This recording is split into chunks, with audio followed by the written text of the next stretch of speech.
უკრაინა შეუჩერებლად მიიწევს სრული გამარჯვებისკენ ყირიმში. ეს ჩვენ არ ვამბობთ. ამას ამბობს ფილიპ ინგრამი. ბრიტანეთის სამხედრო დაზვერვის ყოფილი მაღალი რანგის ოფიცერი, ინგრამი კაცია, რომელმაც ყველაფერი ნახა და ამის დასამტკიცებლად MB-ის ტიტულიც აქვს. და მან ახლახან მისცა სკანდალური ინტერვიუ, სადაც ერთი მნიშვნელოვანი რამ გაამხილა. ყირიმში ისეთი მასშტაბური რამ ხდება, რომ პუტინი ვერ ახერხებს მის შეჩერებას. თოვლის გუნდა დაღმართზე რამდენიმე თვის წინ დაგორდა. ახლა ეს გარდაიქმნება ზვავად, რომელიც ყირიმს გაადრუსიფიცირებს და ნახევარკუნძულს პუტინის მარწუხებისგან გაათავისუფლებს. ეს ყველაფერი შემთხვევით არ მომხდარა. ინგრამი თავის ინტერვიუში ერთ-ერთ პირველ რამეს ამბობს, რომ ყირიმში რაც ხდება, იზოლაციის სტრატეგიიდან დაწყებული, საწვავის მწვავე დეფიციტით გაგრძელებული და უკრაინის დარტყმებით დასრულებული, ყველაფერი წინასწარ დაგეგმილი იყო. უკრაინამ ამ ყველაფერს საფუძველი ჩაუყარა და ამას აკეთებდა ყირიმში საჰაერო თავდაცვის სისტემების დაუნდობლად განადგურებით. ისევ და ისევ, რათა შეექმნა მარშრუტები შავი ზღვისა და თავად ყირიმის თავზე, რაც მის დარტყმებს შესაძლებელს ხდიდა. თუ დავაკვირდებით რა მოხდა მაშინ, როცა უკრაინამ პირველად მიიღო ნებართვა, რომ გამოეტენებინა თავისი გრძელდისტანციური იარაღი, რა გააკეთა მან? რიტორიკულად კითხულობს ინგრამი. მან დაიწყო რუსეთის საჰაერო თავდაცვის შესაძლებლობებზე შეტევა. ეს შეტევები განხორციელდა როგორც ყირიმში, ისე მთელი რუსეთის მასშტაბით, რადგან უკრაინამ სისტემატურად და თანმიმდევრულად დაშალა საჰაერო თავდაცვის სისტემები. ეს იყო ყირიმის გათავისუფლების მცდელობის პირველი ფაზა და მან საფუძველი ჩაუყარა ყველაფერს, რასაც ახლა 2026 წელს ვხედავთ. ჩვენ ვიხილეთ, როგორ გაიზარდა ეს შეტევები მნიშვნელოვნად წლის პირველ ორ თვეში. იანვარსა და თებერვალში უკრაინამ ყირიმის საჰაერო თავდაცვის ობიექტებზე თვეში 20-დან 25-მდე დარტყმა განახორციელა, როგორც ამას შეიარაღებული კონფლიქტის ლოკაციისა და მოვლენების მონაცემები იუწყება. სისტემები, რადარები და მთელი საწყობები უქთელი საწყობით უკრაინული დრონების ცეცხლის ქვეშ განადგურდა, რამაც საჰაერო სივრცე გახსნა და შესაძლებელი გახადა ყველაფერი, რაც შემდეგ მოხდა. უკრაინამ პირველი ფაზა არ შეწყვიტა მხოლოდ იმიტომ, რომ მეორე ფაზაში გადავიდა, აღნიშნავს AC-LED. ერთი მეორეში გადადის, რადგან უკრაინა აგრძელებს ყირიმში დარჩენილი საჰაერო თავდაცვის სისტემების განადგურებას. ჩვენ ეს ვიხილეთ 1 აგვისტოს, როდესაც New Voice of Ukraine-მა გაავრცელა ინფორმაცია, რომ უკრაინულმა დარტყმებმა ხანძარი გამოიწვია საჰაერო თავდაცვისა და ელექტრონული ომის პოზიციებზე ყირიმის მთავარ პორტ სევასტოპოლში. ეს პორტი, სადაც შავი ზღვის ფლოტი იყო განთავსებული მანამ, სანამ რუსეთის სამხედრო გემებს უკრაინისგან რაც შეიძლება შორს არ მოუწიათ გასვლა, უფრო ადვილად დასარტყმელი გახდა იმის გამო, თუ რამდენად კარგად განახორციელა უკრაინამ თავისი სტრატეგიის პირველი ფაზა. რაც შეეხება ამ ფაზის მომდევნო ეტაპზე გადასვლას, ეს მარტივი კონცეფცია. მეორე ფაზა არის იზოლაცია. ეს პროცესი გრძელდება, მაგრამ უკრაინის მთავარი გამარჯვება აქ ის არის, რომ იზოლაცია უშლის რუსეთს შესაძლებლობას გაგზავნოს მეტი საჰაერო თავდაცვის სისტემა ყირიმში, იმ დაკარგულების შესაცვლელად. ეს ყირიმის თავდაცვას ხდის შეზღუდულსა და მოძღვაც. ყოველი რადარი, ყოველი სისტემა და ყოველი ელექტრონული ომის მოწყობილობა, რომელსაც უკრაინა ახლა ანადგურებს, უკრაინას კიდევ უფრო აახლოებს მის საბოლოო მიზანთან, მთელი ნახევარკუნძულის დერუსიფიკაციასთან. როგორც ინგრამი ამბობს, თუ რუსეთს თავის დაცვის უნარს წაართმევ, ჩნდება ახალი შესაძლებლობები. და უკრაინამ ნამდვილად გამოიყენა ის შესაძლებლობები, რომლებიც თავად შექმნა. იზოლაცია მოჰყვა საჰაერო თავდაცვის განადგურებას. უკრაინამ დააკავშირა სატრანსპორტო საშუალებების შეჩერება ოკუპირებულ ტერიტორიებზე, სადაც ანადგურებს საწვავისა და მომარაგების სატვირთოებს, რომლებიც საქონელს ყირიმში მიაქვთ ოკუპირებული ტერიტორიების გავლით. 70-ზე მეტი შეტევით შავ ზღვასა და აზოვის ზღვაში ჩრდილოვან ფლოტის გემებზე მხოლოდ ივლისში. ეს ყველაფერი ემატება დარტყმებს, საწყობებსა და სამხედრო ობიექტებზე თავად ყირიმში. ლოგისტიკური ქსელი, რომელიც რუსეთის კონტროლს უზრუნველყოფს ყირიმზე, ნაწილებად იჯრება და პრაქტიკულად გამოუსადეგარი ხდება. ამ სტრატეგიას ორი ელემენტი აქვს. სამხედრო ასპექტი, რა თქმა უნდა, მნიშვნელოვანია და მალე აგიხსნით, რამდენად მნიშვნელოვანი გახდა პუტინის შესუსტებული კონტროლი ყირიმზე. მაგრამ როგორც ინგრამი აღნიშნავს, ამაზე უფრო მნიშვნელოვანია ფსიქოლოგიური ასპექტი იმისა, რაც ყირიმში ხდება. ეს პუტინისთვის უფრო დამაზიანებელია, ვიდრე იმ ტერიტორიის ეტაპობრივი დაკარგვა, რომელიც სტრატეგიულად მნიშვნელოვანი უნდა ყოფილიყო. და მიზეზი ძალიან მარტივ ახსნამდე დადის. ყირიმი უნდა ყოფილიყო რუსეთის ძალის სიმბოლო და მაგალითი იმ მითოლოგიისა, რომელიც პუტინმა შექმნა იმის შესახებ, რომ რუსები და უკრაინელები ერთი ხალხია. ეს ყველაფერი დაინგრა. ინგრამი მიუთითებს აგრესიის საწყის კამპანიაზე 2014 წელს, როდესაც რუსეთმა უკანონოდ მიიერთა ყირიმი, როგორც იმ მითის დასაწყისზე, რომელსაც პუტინი ცდილობდა შეექმნა. ინგრამი აღნიშნავს, რომ რუსეთმა თითქმის უსისხოდ დაიკავა ყირიმი და ეს გადამწყვეტი იყო იმ რუსული ფსიქოლოგიისთვის, რომელიც პუტინს სურდა შეექმნა ნახევარკუნძულის შესახებ. ამიტომ ინგრამის თქმით, ეს ანექსია რუსული ფსიქოლოგიის ცენტრია მათი მოქმედებებისთვის უკრაინის წინააღმდეგ. სწორედ იქ დაიწყო ყველაფერი. მას ფსიქოლოგიური მნიშვნელობაც აქვს ვლადიმირ პუტინისთვის და მისი უახლოესი წრისთვის. ვლადიმირ პუტინმა იქ გაატარა თავისი ბოლო თაფლობის თვე. მას ძალიან ძვირფასი ზღვისპირა ქონება აქვს, ისევე როგორც მისი უახლოესი წრის ბევრ ოლიგარქს.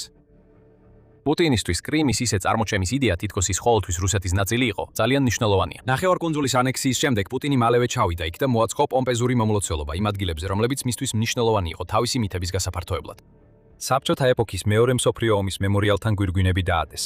პუტინმა მოინახულა ტაძარი, რომელიც რუსულ ქრისტიანობას უკავშირდება და მან აუცილებლად მიიჩნია სევასტოპოლში წასვლა, რათა ჩაეტარებინა შავი ზღვის ფლოტის ინსპექცია, რომელიც რუსეთმა ახლახან უკრაინას წაართო.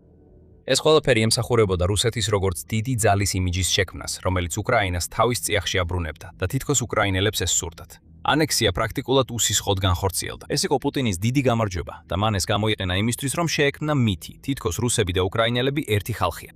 პუტინისთვის ყირიმი შეიძლება ერთიანობის სიმბოლოდ გამოყენებულიყო. ასე ამბობს ინგრამი, რომლის თქმითაც ის უკრაინელებსა და რუსებსაც საერთო ჰქონდათ, რადგან შავი ზღვის ფლოტის შტაბ-ბინა სევასტოპოლში მდებარეობდა. ამიტომ მრავალი წლის განმავლობაში უკრაინასა და რუსეთს შორის ერთიანობის ეს სიმბოლო არსებობდა. პუტინმა ეს ერთიანობის პრეტენზია 2021 წლის ივლისში კიდევ უფრო გაამყარა. სულ რამდენიმე თვით ადრე, სანამ სრულმასშტაბიან შეჭრას დაიწყებდა, ამ სახელწოდების ესე გამოაქვეყნა. რუსებისა და უკრაინელების ისტორიული ერთიანობის შესახებ. თავის გრძელ ნაშრომში პუტინი ამტკიცებდა, რომ რუსები და უკრაინელები ყოველთვის ერთ-ერთიერი იყვნენ და რომ მათ შორის აღმართულ კებელში დამნაშავე გარე ძალები იყვნენ. დაყავი და იბატონე, როგორც პუტინი ამბობს, რაც მისთვის ძალიან კარგად ნაცნობი სტრატეგიაა. რუსები, უკრაინელები და ბელარუსები ყველა ძველი რუსის შთამომავლები არიან, განაცხადა პუტინმა. ეს როგორც ჩანს, საკმარისი მიზეზია რუსეთისთვის, რომ დაიკავოს ყირიმი და საბოლოოდ უკრაინა. ან პუტინის ხედვით გააერთიანოს ისინი. ეს ყველაფერი მნიშვნელოვანია იმის გასაგებად, რაც ახლა ყირიმში ხდება, რადგან უკრაინის იზოლაციის სტრატეგია პირდაპირ უარყოფს იმ მითს, რომელიც პუტინმა შექმნა. იმისთვის, რომ ერთი-ერის თეორია მართალი იყოს, უკრაინელებს უნდა სურდეთ რუსეთის შემადგენლობაში შესვლა და ერთ-ერად გაერთიანება. ასე არ არის. ყირიმის უმისხოდ მიერთებამ პუტინის მითს კიდევ უფრო მეტი ძალა შესძინა. მაგრამ ეხლა, როცა ნახევარკუნძულზე ნამდვილი განადგურება და ტკივილია, ეს ყველაფერი ანგრევს ამ ნარატივს.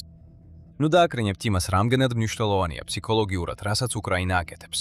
უკრაინის შეფასებით 2014 წლის ანექსიის შემდეგ ყირიმში მინიმუმ 850,000 რუსი გადავიდა საცხოვრებლად და კიდევ ბევრიც ნახევარკუნძულს დასასვენებელ ადგილად მიიჩნევს.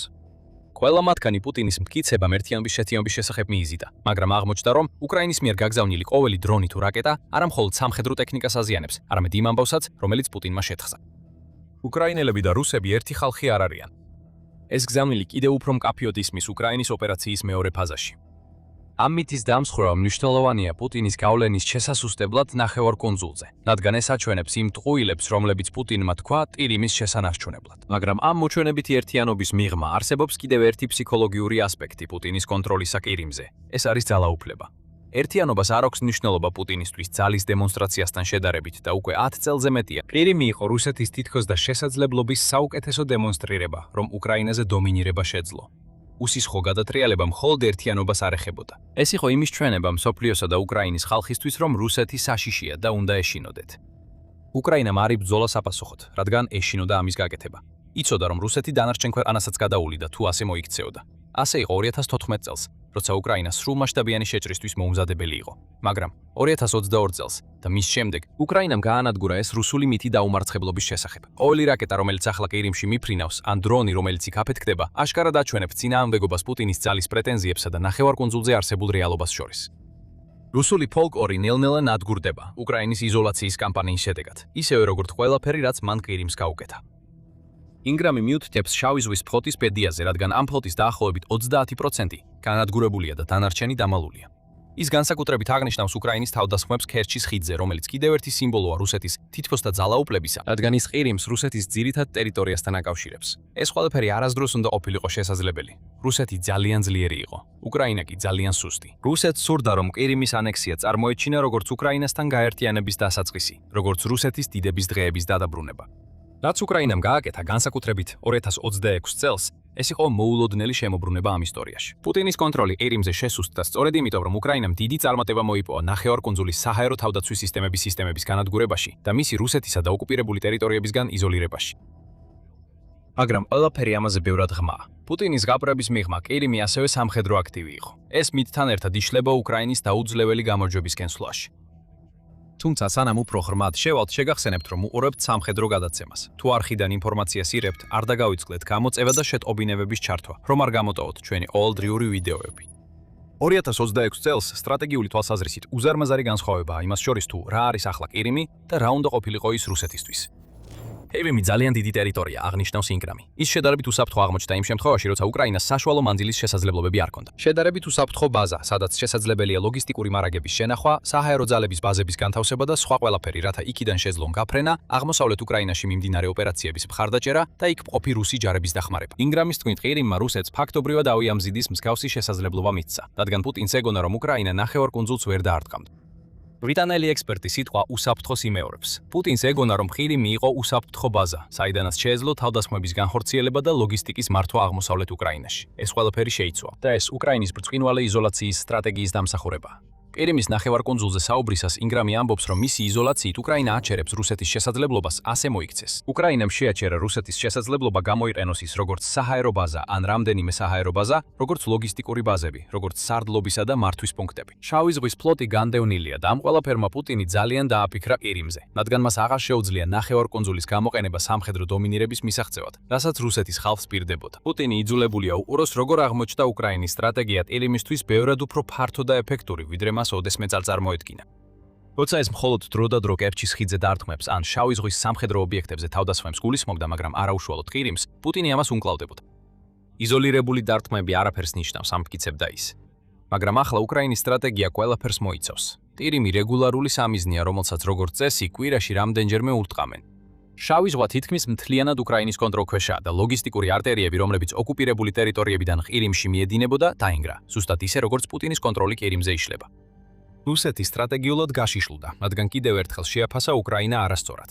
გეოგრაფია, რომელმაც შეჭრის დასაწყისში ყირიმი რუსეთისთვის ასეფასეული გახადა, ახლა მის სისუსტედ იქცა. ის საშუალო მანძილის შესაძლებლობა, რაზეც ინგრამი საუბრობს, აღარ წარმოადგენს პრობლემას. უკრაინას აქვს დრონები, რომლებსაც ყირიმის ნებისმიერ წერტილამდე შეუძლიათ მიღწევა. მას ასევე აქვს საზღვაო დრონები, რომლებსაც შავი ზღვის სიგრძეზე და აზოვის ზღვაში შეუძლიათ გადაადგილება. დაშორება აღარ არის ფაქტორი. შავი ზღვის ფლოტმა ეს თავიდანვე ისწავლა და ახლა დანარჩენი ყირიმი ცირებს ამ გზამილს.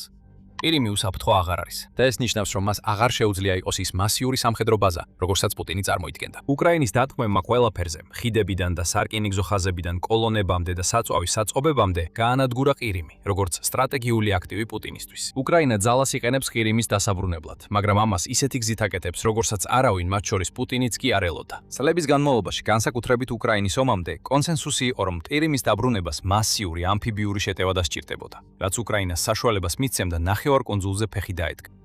ამ შეტევას დაემატებოდა შეტევა იმ ვიწრო ზოლზე, რომელიც ყირიმს უკრაინასთან აკავშირებს.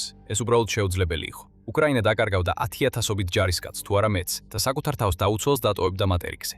ძალის გამოყენება არ იყო ვარიანტი. და დასავლეთის უმეტესობა, როგორც აღნიშნავს ინდიფენდენტი თითოს, ინდიფენდენტი თითქოს ეთანხმებოდა ამას, მაგრამ ძალა უკვე გახდა ვარიანტი. უბრალოდ ეს არ არის ის ძალა, რასაც ვინმე ელოდა. როგორც ხშირად ყოფილა უკრაინაში, დრონები ყველაფრის ცენტრშია და სწორედ დრონების წყალობით უკრაინას არც კი სჭირდება ჯარისკაცების გაგზავნა ყირიმში, რომ პუტინის კონტროლი შეასუსტოს.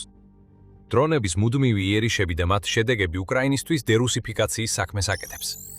ახლა უკვე ვნახეთ ბორანები, რომლებიც მატარებლებს რუსეთიდან ქერჩის სრუტის გავლით ყირიმში გადაჰყავთ. ჩამოჰყავთ ტურისტები, მაგრამ ასევე ნავთობი, გაზი, საკვები და ყველაფერი ის, რაც ადამიანებს იქ ცხოვრებისათვის სჭირდებათ. ინგრამი აღნიშნავს, რომ ისინი უკრაინის მხრიდან რამდენჯერმე იბომბება. ამას ემატება სატვირთოებზე თავდასხმები ოკუპირებულ რეგიონში. ახლა უკრაინა აკონტროლებს ყირიმში ყველაფრის, საწვავიდან წყლის ჩათვლით, მიწოდებას და პრობლემები ყველასთვის თვალსაჩინო. უკრაინის იზოლაციის სტრატეგიამ ყირიმში საწვავის კრიზისი გამოიწვია, რადგან ბენზინგასამართი სადგურები იცლება და რუსებს აღარ აქვთ საშუალება მათი შევსების. შეიძლება ითქვას, რომ უკრაინა ფაქტობრივად ნახევარკუნძულზე საცეცხლე კონტროლი აქვს, რაც შესაძლებელი გახდა იმ საჰაერო თავდაცვის სისტემების განადგურებაზე კონცენტრირების შედეგად, რაც უკვე ვახსენეთ. საწვავის გარდა საკვებიც პრობლემაა. როიტერსმა 1 აგვისტოს გაავრცელა ინფორმაცია, რომ ყირიმში რუს ოკუპანტებს ახლა რიგში დგომა ცხელი საკვების მისაღებად, რადგან უკრაინა დარტყმებს ახორციელებს ყირიმის ენერგოსისტემაზე, რაც ოკუპანტებს ელექტროენერგიას ართმევს.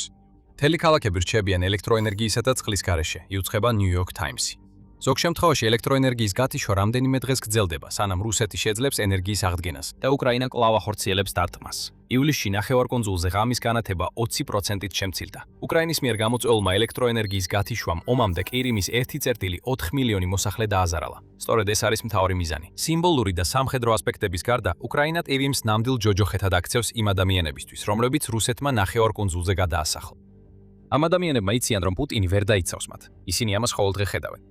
მაგრამ რაც ნამდვილად ადგენს პუტინს, არ არის რიგითი ოკუპანტი, რომელიც საჭმლის რიგში დგას მას შემდეგ, რაც ბოლო ბენზინი დახარჯა გამყიდველთან მისასვლელად. ეს ელიტებია.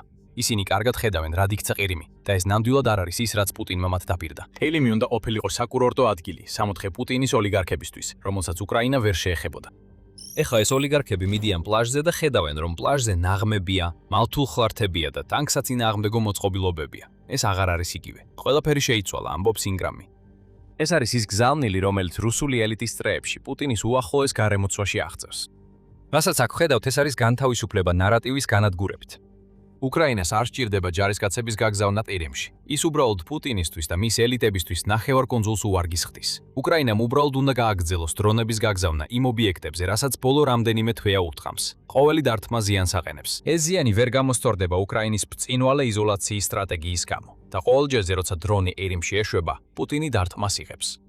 რამდენი დარტყმის ატანა შეუძლია რუსეთის ლიდერს. ამ ყველაფრის ფონზე რუსეთი ემზადება სახელმწიფო დუმის არჩევნებისთვის სექტემბრის შუა რიცხვებში. ეს პირველი ასეთი არჩევნებია მას შემდეგ, რაც პუტინმა დაიწყო თავისი შეჭრა და რუსეთის ლიდერი ცუდი შედეგების წინაშე დგას. ის თავად ძალაუფლების დაკარგვის საფრთხის წინაშე არ დგას, მაგრამ მისი ბევრი მოკავშირე კი ნამდვილად დგას. ადამიანები, რომლებიც პუტინმა თავისი პოლიტიკის გასატარებლად დანიშნა, ახლა არჩევნებში მონაწილეობენ და ყირიმის მდგომარეობა ალბათ ერთ-ერთი ყველაზე მნიშვნელოვანი ფაქტორია. პუტინი ახლა შეშინებულია. ის შიშობს, რომ ის რაც ყირიმში ხდება, ასევე უკრაინის თავდასხმების სხვა სიმბოლურ ობიექტებზე, მათ შორის მოსკოვსა და სანქტ-პეტერბურგზე, შეიძლება გამოიწვიოს ის, რომ არჩევნები მის სასარგებლოდ არ დასრულდეს. მაშინაც კი პოლიციურ სახელმწიფოში, სადაც თითქოს ყველაფერი მის კონტროლქვეშაა. ელიტები, რომლებიც ფიქრობდნენ, რომ პუტინთან ასოცირება ძალაუფლებას მოუტანდათ, შესაძლოა ახლა უკვე გზიდან გადადიან. და თუ ასია, მათ ბრალად სწორედ ყირიმში მიმდინარე მოვლენები ექნებათ. ყოველდღიურად უფრო და უფრო ხმამაღლა ისმის ჩურჩული პუტინის მარცხის შესახებ, კრემლის ბნელ კუთხეებში და ოლიგარქებისა და პოლიტიკოსების სახლებში, რომლებიც ხედავენ, რომ პუტინი ახლა ყველაზე სუსტია. საბოლოოდ, სწორედ ეს არის მთელი აზრი იმისა, რასაც უკრაინა აკეთებს. ინგრამმა სექტემბრის არჩევნები მიზეზით ახსენა. ეს იმის საჩვენებლად იყო, რომ პუტინი დაუცველია, რომ მისი ძალაუფლება ისეთივე ხელშეუხებელი არ არის, როგორც მას ეგონა. ამის მიზეზი კი უკრაინა. პუტინის კონტროლის კრახი ყირიმზე შეიძლება უბიძგობრივ რუსებს საარჩევნო ოსებს საარჩევნო ყუთებთან და ელიტებს კულისებში, რომ ბოლოს და ბოლოს რაღაც გააკეთონ ლიდერის წინააღმდეგ, რომელიც იმდენად შორს წავიდა, რომ უკან ვეღარ მოაბრუნებენ.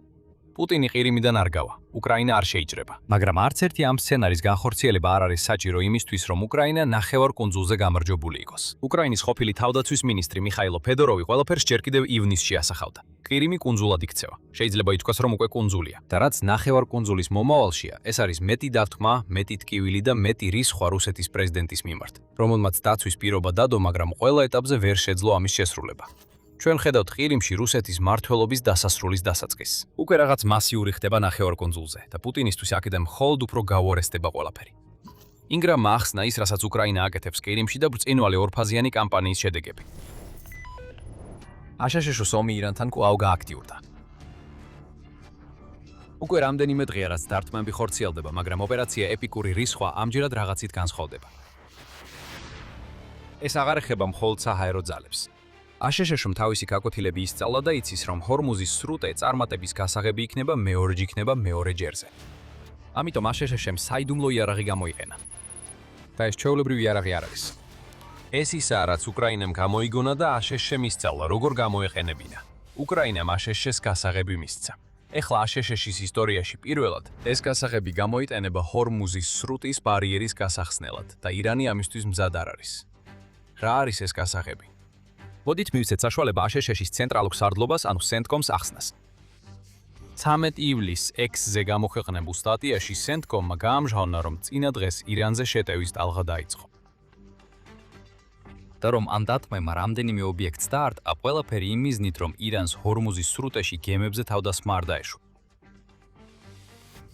CENTCOM-ის ძალებმა დაარტყეს ირანის სამხედრო საჰაერო თავდაცვის სისტემებს, სანაპირო რადარის ობიექტებს, რაკეტებისა და დრონების შესაძლებლობებს, ასევე მცირე ნავებს ამერიკული გამანადგურებლებით, საზღვაო ხომალდებით, ერთმიმართულებიან საავიაციო და საზღვაო დრონებით.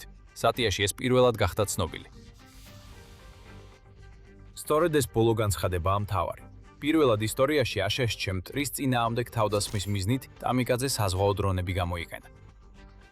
ამ ქმედებით ამერიკამ მთელ მსოფლიოს აჩვენა, რომ შთაგონებულია იმ ყველაფრით, რაც უკრაინამ შეძლო რუსეთის წინააღმდეგ შავი ზღვისა და აზოვის ზღვის მიმართულებით. უკრაინა ან დრონის ტექნოლოგიის ეპოქის ინოვატორია, ნოვატორია და მან შექმნა გეგმა, თუ როგორ გამოიყენოს საზღვაო დრონები შედარებით მცირე წყლის სივრცის გასაკონტროლებლად. უკრაინის საიდუმლო იარაღი ახლა ირანის წინააღმდეგ გამოიყენება. მაგრამ ნამდვილად უკრაინული წარმოების იარაღია, რომელიც ამ ზიანს აკენებს. იყო ნიშნები, რომ ეს შეიძლებოდა ყოფილიყო, რომლებიც დაახლოებით 1 თვით ადრე გამოჩნდა, ვიდრე აშშ-მ პირველად გამოიყენა საზღვაო დრონები. 9 ივნისს United 24 მედიამ გაავრცელა ინფორმაცია, რომ უკრაინის მაგურა V5 საზღვაო დრონებმა დებიუტი ჰქონდათ ინდოწყნარ ოკეანეში აშშ-ის წვრთნის ოპერაციის დროს. დრონმა შთაბეჭდილება მოახდინა. ოპერაციამ, რომელშიც ჩართული იყო 17,000 ჯარისკაცი, მოახერხა სამიზნე გემის ჩაძირვა ცეცხლსასროლი წვრთნის დროს ფილიპინებში. რაც აჩვენებს, რომ ეს სწორედ ისაა, რასაც უკრაინა ყოველთვის წარმოაჩენდა. ეს იგივე დრონია, რომელიც ქაოსს ქმნის რუსეთის შავი ზღვის ფლოტში. ინდონემდე, რომ ეს ფლოტი დღეს ფაქტობრივად აღარ წარმოადგენს ძალას უკრაინაში და ფილიპინებში აშშ-მ პირველად უშუალოდ იგრძნო უკრაინის იარაღის ძალა. აშშ-მ ეს დარტყმაც კი ლუზონის სრუტეში განახორციელა, რაც მიზანმიმართულ ნაბიჯად ჩანდა, რათა ეჩვენებინა იმ ქვეყნებისთვის, რომლებიც აკონტროლებენ ვითროცხლის გზებს, მაგალითად ირანი ჰორმუზის სრუტეზე თავისი კონტროლით, რომ აშშ-ს შეუძლია ეფექტურად გამოიყენოს საზღვაო დრონები. ამ ოპერაციამ უკრაინის დრონების ოფიციალური გავრცელება შავი ზღვის ფარგლებს გარეთ აღნიშნა. შეიძლება იფიქროთ, რომ სწორედ მაგურა V5 გამოიყენა აშშ-მ ირანზე დარტყმისთვის 12 ივლისს. თუმცა ეს ვარაუდები მცდარია. შეიძლება აშშ-ს ცდიდა მაგურა V5-ს და შესაძლებელია, რომ მალე გამოიყენოს ამ დრონის ძალა, რომელსაც 320 კილოგრამიანი ტვირთი და 430 საზღვაო მილის სიშორე აქვს ჰორმუზის სრუტეში. მაგრამ ზღვის დრონის საბრძოლო დანიშნულებით პირველად გამოყენებისთვის შეიძლება აშშ-ს შთაგონებული იყო უკრაინის შავ ზღვაში მიღწევებით, მაგრამ სურდა საკუთარი შექმნილი დრონი გამოეყენებინა, რათა ირანისთვის ეჩვენებინა, რომ ახალი ტიპის იარაღი გამოჩნდა. ეს არ იყო მაგურა V5, რომელიც აშშ-მ 12 ივლისს გამოიყენა. ეს იყო კორსარი. თავის ანგარიშში იმის შესახებ თუ რა გააკეთა CENTCOM-მა ირანში, Military Times-ი ამბობს, რომ აშშ-მ კორსარები გამოიყენა იმისთვის, რომ შეემცირებინა ირანის შესაძლებლობა გაეგრძელებინა კომერციულ გემებზე თავდასხმები ჰორმუზის სრუტეში. და ადვილია იმის დანახვა, რატომ შეიძლება ერთში აშშ-ს ამ საზღვაო დრონის გამოყენება უკრაინის უფრო დამკვიდრებული დრონის ნაცვლად. კორსარი ნამდვილი ძალაა. ტეხასში დაფუძნებული სარონიკის მიერ აშენებული კორსარის სიგრძე 24 ფუტია და მას შეუძლია 1000 კილოგრამის ტვირთის გადატანა 1000-ზე მეტი საზღვაო მილის მანძილზე. ამიტომ მას შეუძლია მაგურა V5-თან შედარებით 2-ჯერ მეტი მანძილი დაფაროს და კამიკაძე შეტევისას 3-ჯერ მეტი ასაფეთქებელი ძალა მიიტანოს. კორსარს ასევე შეუძლია განავითაროს სიჩქარე 35 კვანძამდე, რაც საკმარისად სწრაფია, რომ გაუმკლავდეს ირანულ სწრაფნავებს, რომლებიც ჰორმუზის სრუტეში მთავარ საფრთხეს წარმოადგენენ. ბოლოს და ბოლოს ირანის ტრადიციული საზღვაო ძალები ბევრს ვერაფერს შეძლებს. ოპერაცია ეპიკური რისხვის პირველი ფაზის ბოლბოლოსკენ აშშ-ში აცხადებდა, რომ გაანადგურა ირანის 160-ზე მეტი საზღვაო ხომალდი, რაც ფაქტობრივად ირანის საზღვაო ძალების განეიტრალებას ნიშნავდა ოპერაციის დასაწყისშივე. ახლა ირანის სტრატეგიის მთავარ ბირთვს სწრაფი ნაფინავები და მსგავსი მცირე ხომალდები წარმოადგენს. უკრაინის შავი ზღვის სტრატეგიის მიყოლებით ახლა აშშ-ს სურს, რომ კორსარი გახდეს idеალური საპასუხო იარაღი. შეიძლება გაინტერესებდეთ, რატო აირჩია აშშ-მ საბრძოლო თვალსაზრისით კორსარი მაგურა V5-ის ნაცვლად. დიახ, კორსარი უფრო ძლიერია და შეუძლია უფრო შორს იმგზავროს, მაგრამ მაგურა V5 უკვე დამტკიცებულია როგორც გემების გამანადგურებელი. ამას შეიძლება დაგაფიქროთ, რომ მაგურა უკეთესი არჩევანი იყო, თუმცა კორსარი სულაც არ არის გამოუცდელი. სინამდვილეში ის უკვე გამოუყენებიათ აშშ-ს მიერ, თუმცა არა იმ ტიპის მისიებისთვის, რაც ახლა ხან ნახეთ. კორსარის პლატფორმამ უკვე დაფარა 100,000-ზე მეტი საზღვაო მილი. ასე რომ ძნელია იფიქრო, რომ ეს დრონი პირველად ირანში ჩაუშვეს ზღვაში. მას ასევე აქვს მყარი გამოცდილება სხვა ტიპის მისიებშიც. თანაც ეს გამოცდილება საკმაოდ ახლახანია. Task and Purpose აღნიშნავს, რომ მხოლოდ 8 ივნისს აშშ-მ კორსარი გამოიყენა ომანის სანაპიროსთან ჩამოვარდნილი AH-64 აპაჩის ვერტმფრენის ეკიპაჟის გადასარჩენად. მიჩნეულია, რომ ვერტმფრენი ირანულმა დრონმა დააზიანა, ხოლო კორსარმა აჩვენა, რომ შეუძლია ჰორმუზის სრუტეში დაბალი რისკით გადაადგილება და ჯარისკაცების გადარჩენა. ეს თავისთავადაც აშშ-ისთვის პირველი შემთხვევა იყო, რადგან პირველად გამოიყენა ამერიკამ საზღვაო დრონი ზღვაში ჩარჩენილი პერსონალის გადასარჩენად. CENTCOM-მა 12 ივლისს კორსარით სრულიად განსხვავებული რამ გააკეთა. აქ ამერიკამ დააკვირდა, თუ როგორ ცვლის უკრაინა თანამედროვე საზღვაო ომის წესებს. მაგურას მსგავსი აპარატების შთაგონებით, რომელიც შეგახსენებთ, შესაძლოა მალე ჰორმუზის სრუტეში გამოჩნდეს, აშშ-მ ირანის წინააღმდეგ საზღვაო დრონების ძალის დემონსტრირება დაიწყო.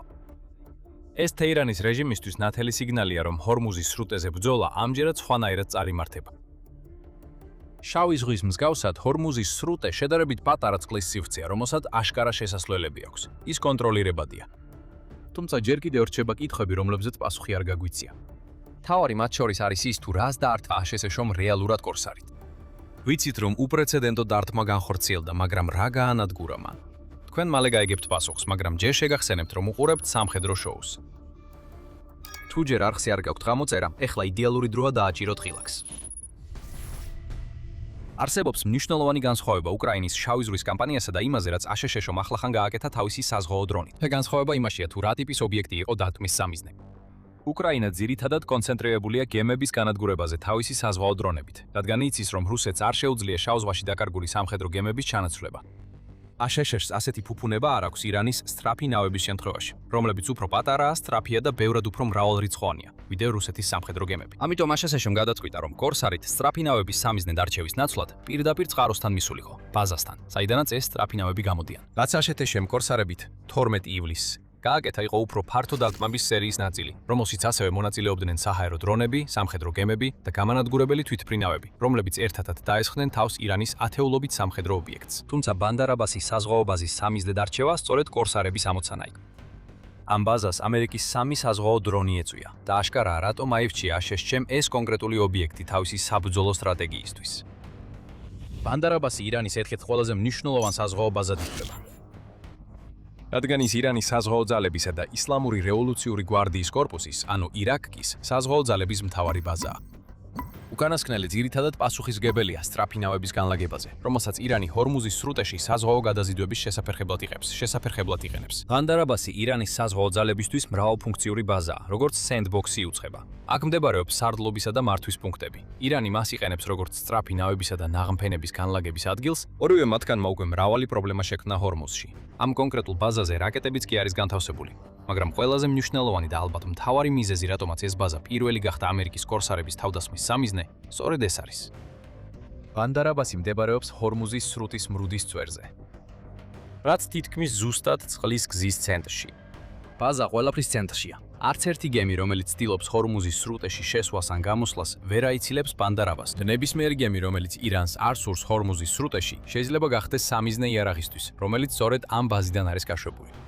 ამიტომაც შეერთებულმა შტატებმა მას დაარტყა კორსერის საზღვაო დრონებით. დაამკვიდრებით ამერიკამ არა მხოლოდ მიზნად დაისახა ბაზაზე აშენებული პორტების განადგურება, არამედ ასევე უზრუნველყო, რომ ბანდარ-აბასში განთავსებული საბჭოთა ეპოქის საჰაერო თავდაცვის სისტემებისა და ჩინური ანტისაზღვაო რაკეტებისგან მომდინარე საფრთხე პრაქტიკულად განეიტრალებულიყო. სანდბოქსი უცხება, რომ ამერიკის კონკრეტული სამიზნე შესაძლოა ბანდარ-აბასში მდებარე წყალქვეშა ნავების შეკეთებისა და ტექნიკური მომსახურების ობიექტები ყოფილიყო. რაც ლოგიკურია იმ კონტექსტში, რომ განეიტრალდეს ირანის საზღვაო ძალების ერთადერთი ასპექტი, რომელიც აშშ-ს უბრალოდ საჰაერო დარტყმებითა და ანტისაზღვაო რაკეტებით ზედაპირზე ვერ შეუძლია გაანადგუროს. თუმცა აშშ-მ ჯერ არაფერი დაუდასტურებია იმის გარდა, რომ დარტყმა განხორციელდა და მასში კორსერის საზღვაო დრონები მონაწილეობდნენ. ახლა ბანდარ-აბასი ამერიკული დარტყმებისთვის უცხო არ არის. ის უკვე ადრეაც დაზარალებულა. თუმცა ირანის რეჟიმი მზად არ იყო იმისთვის, რაც ამჯერად აშშ-ს ჰქონდა ჩაფიქრებული. უბრალოდ შეუძლებელი იყო ამისთვის მზადყოფნა. კორსერი მანამდე დარტყმისთვის არ გამოუყენებიათ და მიუხედავად იმისა, რომ ირანს ალბათ ეგონა, რომ აშშ-ს საბოლოოდ ჰორმუზისთვის ბრძოლაში საზღვაო დრონებს გამოიყენებდა, აშკარად არ ელოდა, რომ ეს დრონები ბაზაზე დარტყმისთვის იქნებოდა გამოყენებული. სწრაფი ნავები შეიძლება, მაგრამ ირანის სანაპიროზე ერთ-ერთი ყველაზე გამაგრებული ბაზა დარტყმის ობიექტი არ უნდა ყოფილიყო, თუმცა მაინც გახდა. და მიუხედავად იმისა, რომ ირანს შეიძლება არ ეგონა, რომ კორსარი ამერიკის მთავარი იარაღი იქნებოდა, იცოდა, რომ რაღაც მოდიოდა. აშშ-ის პრეზიდენტმა დონალდ ტრამპმა ეს ძალიან ნაცვლად თქვა ოპერაცია ეპიკური რისხვის განახლების წინ. გაღიზიანებული იმით, რომ მოლაპარაკებები ისე სწრაფად არ მიმდინარეობდა, როგორც აშშ-ს სურდა, ან იმ მიმართულებით, რომლისკენაც აშშ-ს მოლაპარაკებების წარმართვა სურდა, ტრამპმა 8 ივლისს განაცხადა, რომ ამერიკის ცეცხლის შეწყვეტის შეთანხმება ირანთან დასრულდა, როცა ქვეყნის ლიდერები გიჟებად და ნაძიღლებად მოიხსენია. ეს მოხვა აშშ-სა და ირანს შორის ყველაზე მძაფრ დარტყმებს, რაც კი უნახავთ მას შემდეგ, რაც ორივე მხარემ ხელი მოაწერა ურთიერთგაგების მემორანდუმს, რომელიც სხვა საკითხებთან ერთად 60 დღიან ცეცხლის შეწყვეტის პერიოდს გარანტირებდა. როგორც ჩანს, ეს გარანტია არ გაამართლა. აშშ-საც არ ეტყობა, რომ აპირებს გაჩერებას. ზღვის დრონის იარაღად გამოყენებიდან 2 დღის შემდეგ, დონალდ ტრამპმა განაცხადა, რომ შემდეგი სამიზნეები ირანის ელექტროსადგურები და ხიდებია. ამასთანავე აშშ-მ ირანის პორტებზე ჰორმუზის სრუტეში ბლოკადაც დააწესა. შემდეგი კვირა მათთვის ძალიან მძიმე იქნება, განაცხადა ტრამპმა და დაამატა: ყველა მათ ელექტროსადგურს გავანადგურებთ. ყველა მათ ხიდს გავანადგურებთ, თუ მოლაპარაკების მაგიდასთან არ დასხდებიან და არ დაიწყებენ მოლაპარაკებებს. ცინიკურად რომ არ გამომივიდეს, რაც უფრო იცვლება რაღაცები, მით უფრო იგივე რჩება ყველაფერი. როგორც ჩანს, აშშ და ირანი ისევ იმ წერტილში დაბრუნდნენ, სადაც რამდენიმე თვის წინ იყვნენ. ეს ყველაფერი აშკარა კითხვამდე მიგვიყვანს. რას ნიშნავს ეს ყველაფერი მომავლისთვისთვის? ჩვენ ხედავთ, რომ აშშ პირველად ახორციელებს გარკვეულ ნაბიჯებს. ასევე განახლდა საჰაერო და საზღვაო დარტყმები, რომლებმაც განსაზღვრეს სიტუაცია ჰორმუზის სრუტეში მარტიდან ივნისამდე პერიოდში. ეს არც ტრამპის ადმინისტრაციისთვის არის მოკლევადიანი საკითხი. დონალდ ტრამპმა ძალიან ნათლად განაცხადა, რომ ირანთან ომი კვლავ აქტუალურია და ის გაგრძელდება იმდენ ხანს, რამდენიც აშშ-ს დასჭირდება. კონგრესს ოფიციალურად აცნობს, რომ აშშ-ო ირანში სამხედრო მოქმედებების განახლება დაიწყო. ამის შესახებ წერილი დონალდ ტრამპმა 10 ივლისს გაგზავნა. კონგრესს აცნობს, რომ ეს მოქმედებები უკვე დაწყებულია. ამან აშშ-ში დებატები გამოიწვია. შეტყობინება არ ნიშნავს კონგრესის თანხმობას. თუმცა რა თქმა უნდა, ტრამპის ადმინისტრაციას პირველად თანხმობისთვის არც მიუმართავს, რა თქმა უნდა. სანამ დებატები გრძელდება, ჩვენ უფრო გვაინტერესებს სამხედრო შედეგები, რაც ამერიკის მიერ ზღვის დრონის პირველად გამოყენებას უკავშირდება დარტყმისთვის. ეს შედეგები ძალიან მასშტაბურია, რადგან ეს ერთი შემთხვევა შეიძლება მიუთითებდეს მთლიანად ახალ მიდგომაზე, თუ როგორ ავითარებს და იძენს შეიარაღებას აშშ-ში. სარონიკის შესანიშნავი მაგალითია იმ ცვლილებისა, რაც ამჟამად ამერიკის თავდაცვის ინდუსტრიაში მიმდინარეობს. კიდევ ერთხელ უკრაინის მაგალითით შთაგონებული აშშ-ო თავის თავდაცვის კონტრაქტორებს თხოვს, რომ რეალური საბრძოლო შესაძლებლობები უზრუნველყონ. იმის ნაცვლად, რომ უთვალავი მილიონი დოლარი დახარჯოს პლატფორმებსა და იარაღზე, რომლებიც იმდენად ძალის დემონსტრირებისთვის არ ამდენადაც მისი რეალურად გამოყენებისთვის. კორსარი ამ ცვლილების ერთ-ერთი შედეგია თავდაცვის შესყიდვების დინამიკაში. ეს საზღვაო დრონი აშშ-ს $1 მილიონ ნაკლები უჯდება. რაც მას უფრო იაფს ხდის, ვიდრე ნებისმიერი რაკეტა, რომელსაც ამერიკა იყენებს ირანის წინააღმდეგ. და შეუძლია როგორც სამაშველო, ასევე შეტევითი მისიების შესრულება. რასაც აქ ვხედავთ არის გადასვლა ხარჯების ეფექტურობაზე საბრძოლო შესაძლებლობებთან ერთად. რაც მოკლედ აღწერს უკრაინის მიდგომას იმ იარაღის განვითარებაში, რომელსაც რუსეთთან ბრძოლაში იყენებს. ეს ცვლილება გრძელდება. ირანში სავარაუდოდ რამდენიმე ახალი იარაღის დებიუტს ვიხილავთ. თუმცა ისინი შეავსებენ იმას, რასაც აშშ-ში უკვე იყენებს და გვეიყენებს და არა ჩაანაცვლებენ მას. თუმცა ეს ცვლილება სავარაუდოდ აშშ-ს უბიძგებს, რომ ყველა ტიპის გაცილებით მეტი დრონი შეიმუშაოს. ისევ და ისევ ეს უკრაინის დამსახურებაა. მან აჩვენა, რომ დრონები შეიძლება გამოყენებული იქნას პრაქტიკულად ყველა წარმოსადგენ ამოცანაში თანამედროვე ომში. ამით აშშ-ში აღმოჩნდა უჩვეულო მდგომარეობაში, როცა ამ სფეროში სხვებს უნდა დაეციოს. დაუბრუნდეთ ირანში განახლებულ კონფლიქტს. ცხადია, რომ ჰორმუზის სრუტე იქნება მთავარი წერტილი, როგორც აშშ-ისთვის, ისე ირანისთვის. როგორ შეიძლება სხვანაირად იყოს? სწორედ ამ წყლის გზაზე შექმნილმა ქაოსმა განსაზღვრა ოპერაცია ეპიკური რისხვა წლის დასაწყისში. რადგან ირანის წარმატებულმა ბლოკადამ ნავთობის ფასების მკვეთრი ზრდა და მსოფლიო მასშტაბით დაძაბულობის გამწვავება გამოიწვია. რადგან ომმა სპარსეთის ყურის ქვეყნებს ნავთობის გაყიდვის შესაძლებლობა შეზღუდა და ბევრ დასავლურ ქვეყანაში შეშფოთება გამოიწვია კონფლიქტზე, რომელიც მათი აზრით არ უნდა მომხდარიყო. ნავთობის ფასები უკვე ისევ ზრდას იწრებს, ითხოვინება CNBC. არ არის დამთხევა, რომ კორსერის მიერ განხორციელებული პირველი იერიში ჰორმუზის სრუტეში მოხდა. საბოლოოდ ვინც ამ წყლის გზას აკონტროლებს, ის გამოა გამარჯვებული აშშ-სა და ირანს შორის ომში. ეს ორივე მხარეს კარგად ესმის. ტრამპმა უკვე გამოაცხადა ბლოკადა და მოითხოვა 20%-იანი ტარიფები გემებისთვის, თუმცა ეს მოთხოვნა სწრაფადვე გაიწვიეს. ირანი აცხადებს, რომ შეწყვეტს ყველა ახლო აღმოსავლეთის ნავთობის ექსპორტს სრუტის გავლით. ირანმა ასევე დაიწყო თავდასხმები თავის მხრივ. მან დაარტყა აშშ-ს სამხედრო ბაზებს ქუვეითში და ბარეინში, ასევე შეიტია ჰორმუზის სრუტეში გაერთიანებული არაბული საამიროების დროშით მცურავ ნავთობის ტანკერებს, როგორც პასუხი ამერიკის დათმობებზე. უკვე ისევ 2026 წლის გაზაფხულს გავს. აშშ-ისთვის ახლა განსხვავება ისაა, რომ ჰორმუზის სრუტეში მას ახალი იარაღი აქვს გამოყენებაში. რამდენად შეცვლის ეს იარაღი თამაშის წესებს, ჯერ კიდევ გასარკვევია. კორსარი აშკარად დეფექტურია, მაგრამ ნაკლებად სავარაუდოა, რომ ის სწრაფი ნავების დასადევნებლად გამოიყენონ. Financial Times-ის შეფასებით, ირანს 500-დან 1000-მდე ესეთი ნავი აქვს. ამ ტიპის ნავების წინააღმდეგ და მათი დასადევნებლად ზღვის დრონების ფლოტის გამოყენება, რომელთა ღირებულება თითქმის $1 მილიონ აღწევს, არაეფექტურია და შესაძლოა უბრალოდ რაოდენობის გამო ვერ განხორციელდეს. ამის ნაცვლად აშშ-მა შესაძლოა კორსარი იმგვარად გამოიყენოს, როგორც უკვე გვინახავს. გადარჩენის ოპერაციებისთვის საჭიროების შემთხვევაში და დათმობისთვის პორტებსა და სანაპირო ბაზებზე, რომლებსაც ირანი ჰორმუზის სრუტის კონტროლისთვის იყენებს. ლოგიკა სწორია. ირანის სწრაფი ნავების საწყისშივე აღკვეთა ამცირებს იმ გავლენას, რაც მათ გადაზიდვებზე შეიძლება ჰქონდეთ. ამით აშშ-ს მეტი დრო ეძლევა, რომ ირანში თავისი მიზნები შეასრულოს მანამდე, სანამ საერთაშორისო საზოგადოების ზეწოლა ისევ არ გაძლიერდება, როგორც ადრე. ასევე არსებობს შესაძლებლობა, რომ კორსარი გამოიყენონ საავადმყოფო გემების ესკორტისთვის ჰორმუზის სრუტეში. აშშ-ში საზღვაო ინსტიტუტმა ივნისში გაავრცელა ინფორმაცია, რომ წარმომადგენელთა პალატის შეიარაღებული ძალების კომიტეტმა ეს სცენარი ამერიკული საზღვაო დრონების გამოყენების ერთ-ერთ ვარიანტად დაასახელა. დაავნიშნა, კომიტეტი მიიჩნევს, რომ ეკიპაჟი ან სამხედრო მცურავ საშუალებებს შეიძლება დაეხმარონ სპეციალიზებული უპილოტო ზედაპირული ხომალდები, ანუ USV-ები, რაც გააუმჯობესებს ძალების დაცვასა და დროულ გაფრთხილებას. სენსორების გამოყენებასა და თავდაცვით ეფექტებს, ამასთან ერთად კი შეამცირებს პერსონალისთვის რისკს. ერთი რამ აშკარად ნათელია. კორსარი და შესაძლოა სხვა საზღვაო დრონებიც გათვალისწინებულია ოპერაცია ეპიკური რისხვის მეორე ეტაპისთვის. აშშ-მ უკრაინისგან ისწავლა და იცის, რამდენად მრავალმხრივად შეიძლება გამოყენებული იქნას ეს დრონები. და მიუხედავად იმისა, რომ შესაძლოა ვერ შეძლოს იმავე სტრატეგიის განხორციელება, რაც უკრაინამ გამოიყენა რუსეთის წინააღმდეგ შავ ზღვაში ირანის სწრაფი ნავების რაოდენობის გამო, ამერიკამ ახლახან გვაჩვენა, რამდენად საშიში შეიძლება იყოს მისი კორსარი. ჩვენი ვარაუდით ძალიან მალე ვიხილავთ ამერიკის საზღვაო დრონების მიერ განხორციელებულ კიდევ უფრო მეტ სანაპირო დარტყმას. მაგრამ ამის გარდა შესაძლებლობები მრავალფეროვანია და ის, რაც გააკეთებს შემდეგ აშშ-ში, დიდი ალბათობით დამოკიდებული იქნება ირანის პასუხზე ჰორმუზის სრუტეში. შეიძლება ვიხილოთ, რომ აშშ-ში ირანის ომში ბევრად უფრო ძვიადღირებულს გამოიყენებს. შეტყობინება ვიქტორიადან კვებეკამდე გავრცელდა. კანადა მნიშვნელოვან ცვლილებას ახორციელებს. ხშირად სამართლიანად თუ უსამართლოდ კანადას უყურებდნენ როგორც მეორე ხარისხოვან სამხედრო ძალას, რომელიც აშშ-ზე იყო დამოკიდებული დაცვისთვის, რათა შეენარჩუნებინა უცნაური სახის პაციფიზმი. კანადა ახლა ემზადება იმ ომისთვის, რომელსაც ყველა ეშინია. აღარ შეიძლება ბიუჯეტური შეზღუდვები. კანადამ უნდა გადაიარაღდეს, აღადგინოს თავისი ძალები და დარწმუნდეს, რომ მზად არის ბრძოლისთვის რუსეთის საფრთხის წინააღმდეგ, რომელიც სულ უფრო ახლოს მოდის და პირდაპირ ემუქრება ნატოს. კანადაში ახალი სამხედრო განთიადი დადგა და ის აგზავნის სიგნალებს, რომ მზად არის ბრძოლისთვის. 6 ივლისს კანადის პრემიერ-მინისტრმა მარკ კარნიმ ნატოს სამიტის წინ სიტყვით მიმართა, სადაც ის შეხვდა ნატოს წევრი ქვეყნების ათეულობით სხვა ლიდერს, რათა განეხილათ რა უნდა გააკეთოს ალიანსმა იმ რთული გეოპოლიტიკური ვითარების საპასუხოდ, რომელიც პუტინის შეუჩერებელმა აგრესიამ შექმნა. კარნის ჰქონდა მკაფიო გზავნილი. უფრო სახიფათო და გაყოფილ სამყაროში კანადამ მეტი უნდა გააკეთოს საკუთარი თავის დასაცავად, სუვერენიტეტის უზრუნველსაყოფად და მოკავშირეების მხარდასაჭერად.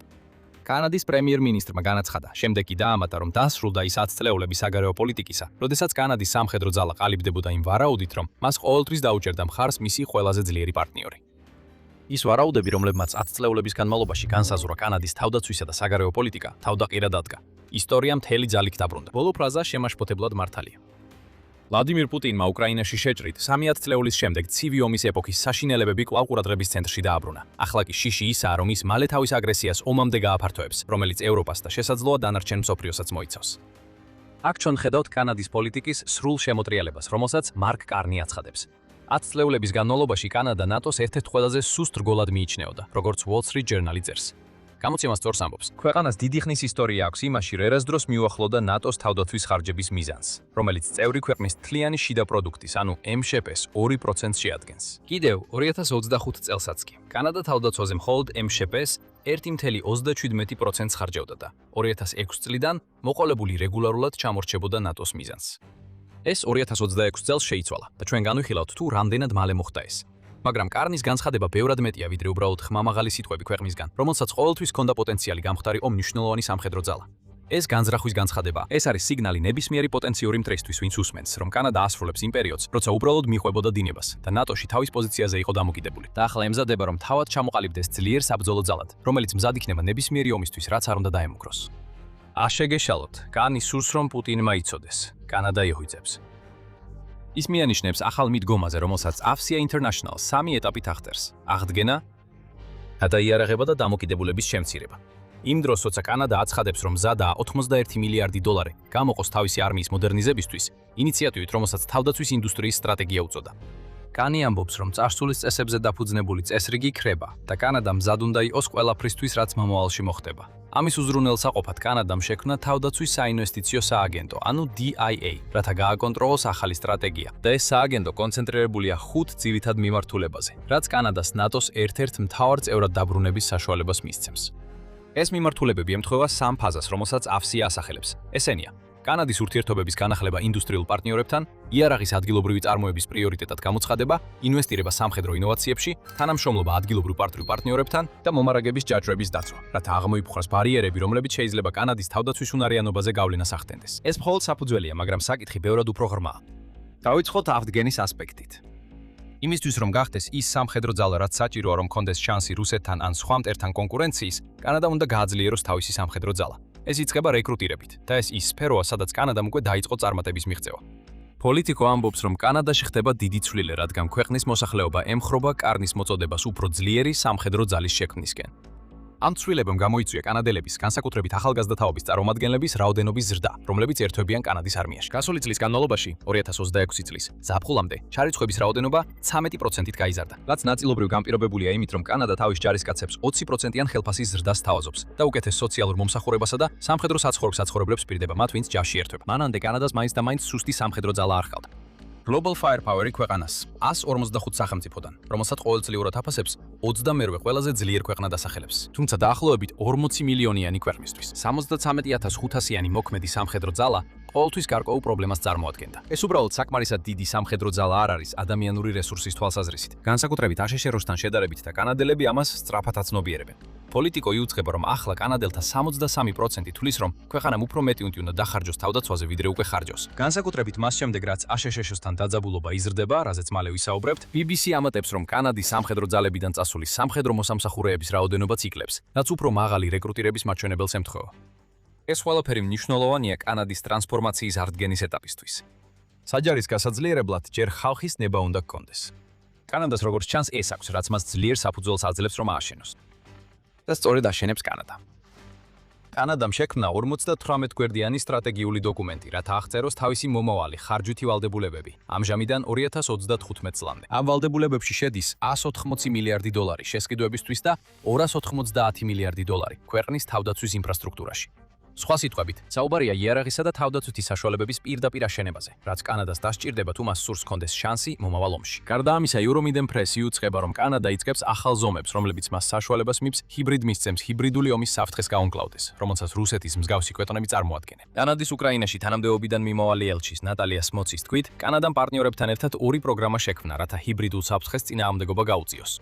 პირველი არის აკადემია, რომელიც კანადას ანალიტიკოსების ნაკადს მისცემს და უზრუნველყოფს ინფორმაციის გაზიარებას ქვეყანასა და მის თავდაცვის პარტნიორებს შორის. მეორე კი არის ფონდი, რომელიც ჰიბრიდული თავდასხმების მსხვერპლთა მხარდასაჭერად იქნება გამოყენებული. განსაკუთრებით იმ ორგანიზაციებისა და პირებისთვის, რომლებსაც შესაძლოა არ ქონდეთ უნარი წინააღმდეგობა გაუწიონ იმ ტიპის ჰიბრიდული ომის ტაქტიკებს, რომელსაც რუსეთი იყენებს, მაგალითად ჰაკინგს. კიდევ ერთხელ, ეს ყველაფერი საფუძველია, რომელიც გადამწყვეტია აღდგენის პროცესისთვის. მაგრამ მშენებლობასთან ერთად კანადამ უნდა გააკეთოს ის მნიშვნელოვანი რამ, რაც ყველა არმიამ უნდა გააკეთოს, თუ სურს, რომ მას პატივს ემდნენ იმ ტიპის ძალები, რომლებსაც მათი დამუქრება სურთ, ხელახლა გადაიარაღდეს. მეტი ცოცხალი ძალა და ახალი პროგრამები კარგია, მაგრამ ისინი დიდად არაფერს ნიშნავს რუსეთის უფრო დიდ არმიასთან შედარებით. რასაც ვლადიმერ პუტინის ყურადღებას მიიპყრობს, ისევე როგორც კანადის ნებისმიერი სხვა მტრის ყურადღებას, არის იარაღი და ბევრი იარაღი. მაგრამ სანამ კანადის თავდაცვის ახალი მიდგომის შეიარაღების ასპექტს განვიხილავთ, შეგახსენებთ, რომ თქვენ უყურებთ სამხედრო შოუს. ჩვენ ვქმნით ვიდეოებს, რომლებიც იკვლევს ძალაუფლების მოძრაობას და გეოპოლიტიკური დინამიკის ცვლილებებს, რაც ყველას გვეხება. თუ პირველად ხართ აქ, გამოიწერეთ და შეტყობინებების ზარის ღილაკსაც დააჭირეთ, რომ ნახოთ ჩვენი ყოველდღიური ვიდეოები. მოდით ხარჯებზე ვისაუბროთ. აღვნიშნეთ, რომ კანადა წლების განმავლობაში ჩამორჩებოდა ნატოს სხვა წევრებს თავდაცვის ხარჯებში და 2026 წელი იქნება პირველი შემთხვევა დიდი ხნის შემდეგ, როცა ქვეყანა მიაღწევს ნატოს ხარჯვის მიზანს. მეტი კიდე მოდის. Wall Street Journal წერს, რომ კანადის 2025 წლის თავდაცვის ბიუჯეტში დაპირებულია დამატებით 60 მილიარდი დოლარის დახარჯვა 2030 წლამდე, რათა გაძლიერდეს ქვეყნის შეიარაღებული ძალები. კანადამ ასევე დათანხმდა, რომ 2035 წლისთვის მიაღწევს ნატოს ახალ მიზანს და თავდაცვის ხარჯები MSP-ების 5%-ს შეადგენს. ეს მიღწეული იქნება იმით, რომ MSP-ის 3.5% დაიხარჯება თავდაცვაზე, ხოლო დამატებით 1.5% კრიტიკულად მნიშვნელოვან თავდაცვით და უსაფრთხოების ინვესტიციებზე, როგორიცაა ჰიბრიდული ომის საწინააღმდეგო პროგრამები, რომლებიც ადრე ვახსენე. ზოგიერთი აკრიტიკებს კანადის მთავრობის თავდაცვითი ხარჯების გეგმებში გამჭვირვალობის ნაკლებობას, თუმცა კანადის ფინანსთა მინისტრმა ფრანსუა ფილიპ შამპანმა განაცხადა, რომ მეტი დეტალი ხდება ცნობილი, როცა კანადა წინ წაიწევს. ჩვენ არ გვაქვს მიზეზი ეჭვი შევიტანოთ შამპანში. ასევე გვაქვს მრავალი მინიშნება იმის შესახებ, თუ სად დახარჯავს კანადა თავის თანხების დიდ ნაწილს გეგმის გადაიარაღების ნაწილში. ერთ-ერთი ისაა, რომ კანადა ცდილობს მჭიდროდ დაუკავშირდეს ევროპის თავდაცვის გეგმებს. 2025 წლის დეკემბერში კანადამ შეძლო საბოლოო შეთანხმების მიღწევა, რათა შეუერთდეს ევროპისთვის უსაფრთხოების მოქმედების, ანუ SAFE პროგრამას.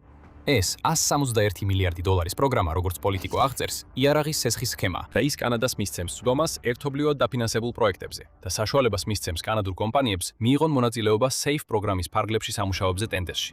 სხვა სიტყვებით, ეს პროგრამა ემსახურება კანადის ახალი თავდაცვის გეგმის რამდენიმე ძირითად მიმართულებას, მათ შორის არსებული პარტნიორებთან ურთიერთობების გაძლიერებას და კანადის შიდა თავდაცვის წარმოების სექტორის განვითარებას.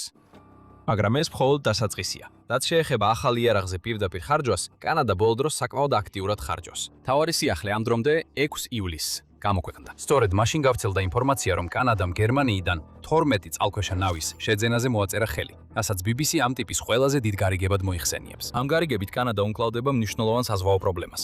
არსებული წყალქვეშა ნავებიდან მხოლოდ 1/4-დან არის რეალურად მსყოფლში. ასევე ეს ხელს შეუწყობს კანადისთვის უმნიშვნელოვანეს მიზანს, საკუთარი თავდაცვის წარმოების შესაძლებლობების გაძლიერებას.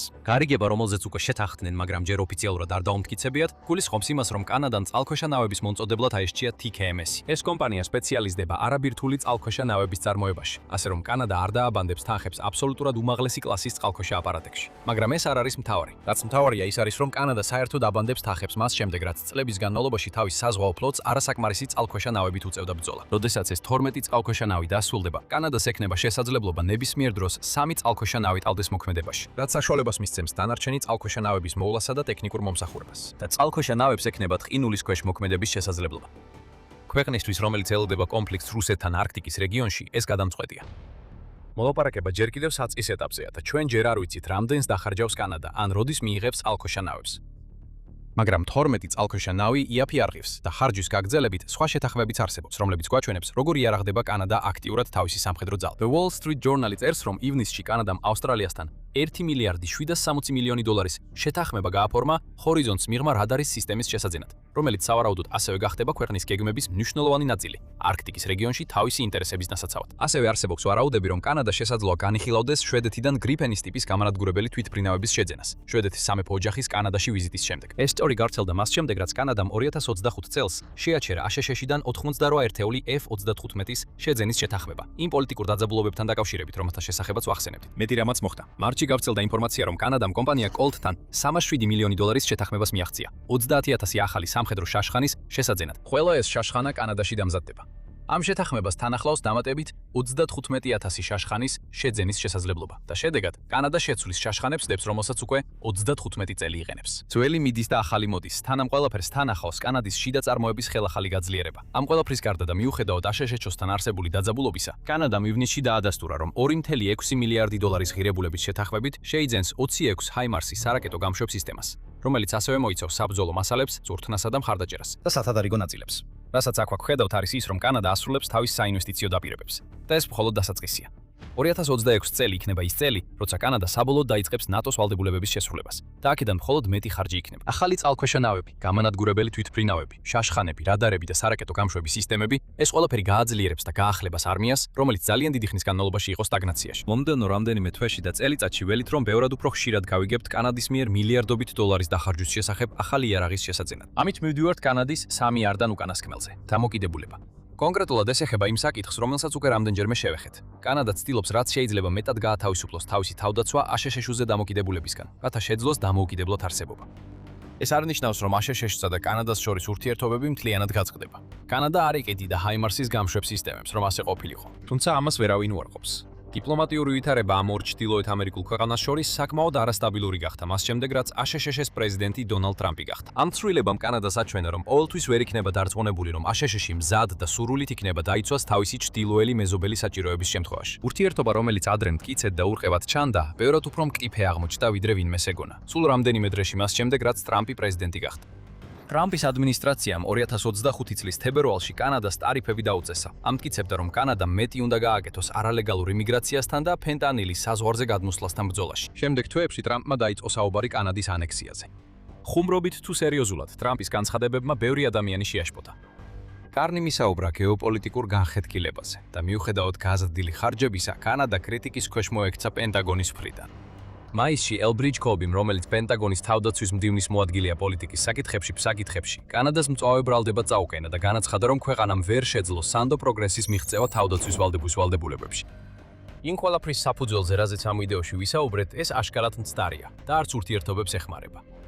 აშშ-მ ასევე გამოაცხადა, რომ აჩერებს მონაწილეობას მუდმივ ერთობლივ თავდაცვის საბჭოში, რათა გადახედოს, რამდენად სასარგებლოა ეს ფორუმი ჩრდილოეთ ამერიკის საერთო თავდაცვისთვის. როგორც ჩანს, სიტყვა მუდმივი უბრალოდ შეთავაზება იყო. ეს საკონსულტაციო საბჭო კონტინენტური უსაფრთხოების საკითხებზე 1940 წლიდან არსებობს და აშშ-ის მხრიდან შეჩერება მიუხედავად იმისა, რომ სრულად არ გამოდის, კიდევ ერთი სიგნალია, რომელსაც კანადა ძალიან სერიოზულად აღიქვამს. კანადა მხოლოდ ომისთვის არ ემზადება, ის ემზადება შესაძლო მომავლისთვის, სადაც ის პარტნიორობა, რომელიც აშშ-სთან ასე დიდ ხანს ჰქონდა, შესაძლოა საკმარისი აღარ იყოს, თუ კანადაზე ოდესმე თავდასხმა განხორციელდება. ამ ყველაფერში ჩვენ ხედავთ, რომ კანადა თავის სიგნალებს აგზავნის.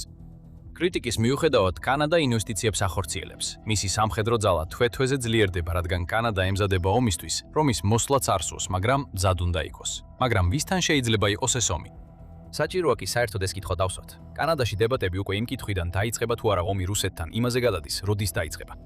დავაზუსტოთ. პუტინი ალბათ არ აპირებს ჯარისკაცების კანადაში გაგზავნას. ყოველ შემთხვევაში დიდი ხნის განმავლობაში მაინც. თუ ომი უკრაინის ფარგლებს გასცდება, ის ჯერ ევროპაში გაიმართება. მაგრამ კანადა ნატოს წევრია. ზუსტად ისე როგორც ბევრი ევროპული ქვეყანა, რომლებიც პუტინის სამიზნეშია. დიდი ალბათობით, თუ პუტინი პოლონეთს დაესხმება თავს, ან აგრესიულად იმოქმედებს ბალტიის ან სკანდინავიის ქვეყნების ტერიტორიაზე, კანადას მოუწევს თავისი მხარდაჭერის გაწევა. დამატებით არის არქტიკის ფაქტორი, რომელიც ადრე ვახსენეთ. როდესაც ჩრდილოეთის საზღვაო მარშრუტები იწყებს გახსნას, რუსეთი და კანადა ორივე ცდილობს თავიანთი პრეტენზიების დაფიქსირებას. ეს გამოიწვევს დაძაბულობის წერტილებს და კანადამ უნდა იყოს მზად, რომ საკუთარი პოზიცია დაიცვას, რათა რუსეთმა არ გადაუაროს მთელ ქვეყანას. ასევე აღსანიშნავია, რომ კანადამ ლატვიაში ოპერაცია Reassurance-ის ფარგლებში დაახლოებით 2000 ჯარისკაცი განათავსა და ამ ჯარისკაცებზე ნებისმიერი თავდასხმა ჩაითვლება თავდასხმა თავად კანადაზე. რუსეთმა ბოლო კვირებში ხმამაღლა გააკრიტიკა კანადა, რაც კიდევ უფრო ამძაფრებს გეოპოლიტიკურ დაძაბულობას, რაც კარნის და მის გუნდს აწუხებს. 10 ივნისს რუსეთმა კანადა ომის წამქეზებლად გამოაცხადა და შესაბამისი პასუხით დაემუქრა მას შემდეგ, რაც კანადამ უკრაინასთან დრონების წარმოების შეთანხმებას მოაწერა ხელი. რუსეთის მსგავსი მუხარები ჩვეულებრივი მოვლენაა, როცა რომელიმე ქვეყანა ისეთ რამეს აკეთებს, რაც პუტინს არ მოსწონს. მაგრამ ის ფაქტი, რომ პუტინი მზად არის ასე პირდაპირ დაემუქროს კანადას, აჩვენებს, რომ რუსეთის ლიდერი არ ღელავს იმ ამერიკულ პასუხზე, რომელიც ჩვეულებრივ მოყვებოდა მსგავს დაშინების მცდელობას. სრულიად გამოაშკარავდა იმ სახელმწიფოს ნამდვილი ბუნება, რომელიც შორს არის მშვიდობის მოყარეობისგან და პირიქით, ომის მოყარეა, რომელიც ყველანაირი საშუალებით ცდილობს კიდევ უფრო გააღრმაოს ეს სისხლიანი კონფლიქტი. ჩვენ ვიტოვებთ უფლებას მივცეთ შესაბამისი პასუხი. განაცხადა რუსეთის საგარეო საქმეთა სამინისტროს წარმომადგენელმა მარია ზახაროვამ, მას შემდეგ რაც შეთანხმება შედგა. მოკლედ, კანადა მართალია, რომ ემზადება ბრძოლისთვის. რუსეთი როგორც ჩანს, ნამდვილად აპირებს მის დაწყებას. ნატოს საკითხზე დაბრუნებისას კანადამ ასევე უნდა მოემზადოს, რომ თავისი ძალა გამოიყენოს, თუ პუტინი ევროპაში ნატოს რომელიმე წევრ ქვეყანას დაესხმება თავს. რუსეთი ივნისის ბოლოსა და ივლისის დასაწყისში ბალტიისპირეთისა და ჩრდილოეთის ქვეყნებს, ასევე პოლონეთს პროვოცირებდა. პოლონეთმა აშშ-ს კი მიიღო გაფრთხილება, რომ რუსეთი მომდევნო კვირებში რაღაც დიდს გეგმავს, დრონით თავდასხმიდან სახმელეთო შეჭრამდე. ნატოს შიგნით ზოგიერთი, მათ შორის გერმანიის არმიის უფროსი კრისტიან ფროიდენტალერი, ასევე მიიჩნევს, რომ რუსეთი მზად იქნება ნატოს წევრ ქვეყანაზე თავდასხმისთვის 10 წლეულის ბოლოსთვის, მაგრამ არა მანამდე. თუ ეს მოხდება, ამოქმედება მუხლი 5 და კანადა ვალდებული იქნება დაეხმაროს იმ სახელმწიფოს, რომელშიც შეიჭრნენ. წარსულში კანადა მზად არ იქნებოდა, მაგრამ ეს იცვლება.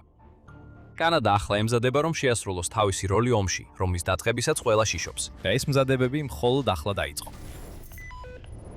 21 საუკუნის ომები მხოლოდ ფიზიკურ ფრონტებზე და საბრძოლო ველებზე არ მიმდინარეობს. ომები კიბერსივრცეშიც მიმდინარეობს. ელიტარული ჰაკერების სპეციალური არმიები და კიბერომის სარდლობები ატარებენ სხვადასხვა სახის შეტევით და თავდაცვით ციფრულ ოპერაციებს. ჯაშუშობიდან ინფრასტრუქტურის მოშლამდე და ინფორმაციული ომის წარმოებამდე მტრების წინააღმდეგ. სოფლიოს მრავალი წამყვანი სახელმწიფო, მათ შორის შეერთებული შტატები, ჩინეთი, ისრაელი და გაერთიანებული სამეფო, მონაწილეობენ ამ საქმიანობაში. თუმცა ამ ქვეყნების უმრავლესობა ამყარებს მკაცრ შეზღუდვებსა და წესებს იმის შესახებ, თუ როგორ ხდება ჰაკერების შერჩევა, მომზადება და გამოყენება. რუსეთი კი ასეთ წესებსა და მორალურ კოდექსებს არ იცავს. მისი ფედერალური უსაფრთხოების სამსახური FSB აქტიურად იბირებს ყველაზე უარესებს, კრიმინალ ჰაკერებს თავის რიგებში იღებს და არა ციხეში აგზავნის. თაღლითები, საბანკო ბარათების თაღლითები, მავნე პროგრამების შემქმნელები, გამოსასყიდი პროგრამების ოპერატორები, ჰაკერული ჯგუფები, რომლებიც კომპანიების ქსელებში სისუსტეებს პოულობენ, მათ დაცვას არღვევენ და უკანონოდ იპარავენ სავაჭრო საიდუმლოებებსა და სენსიტიურ მონაცემებს.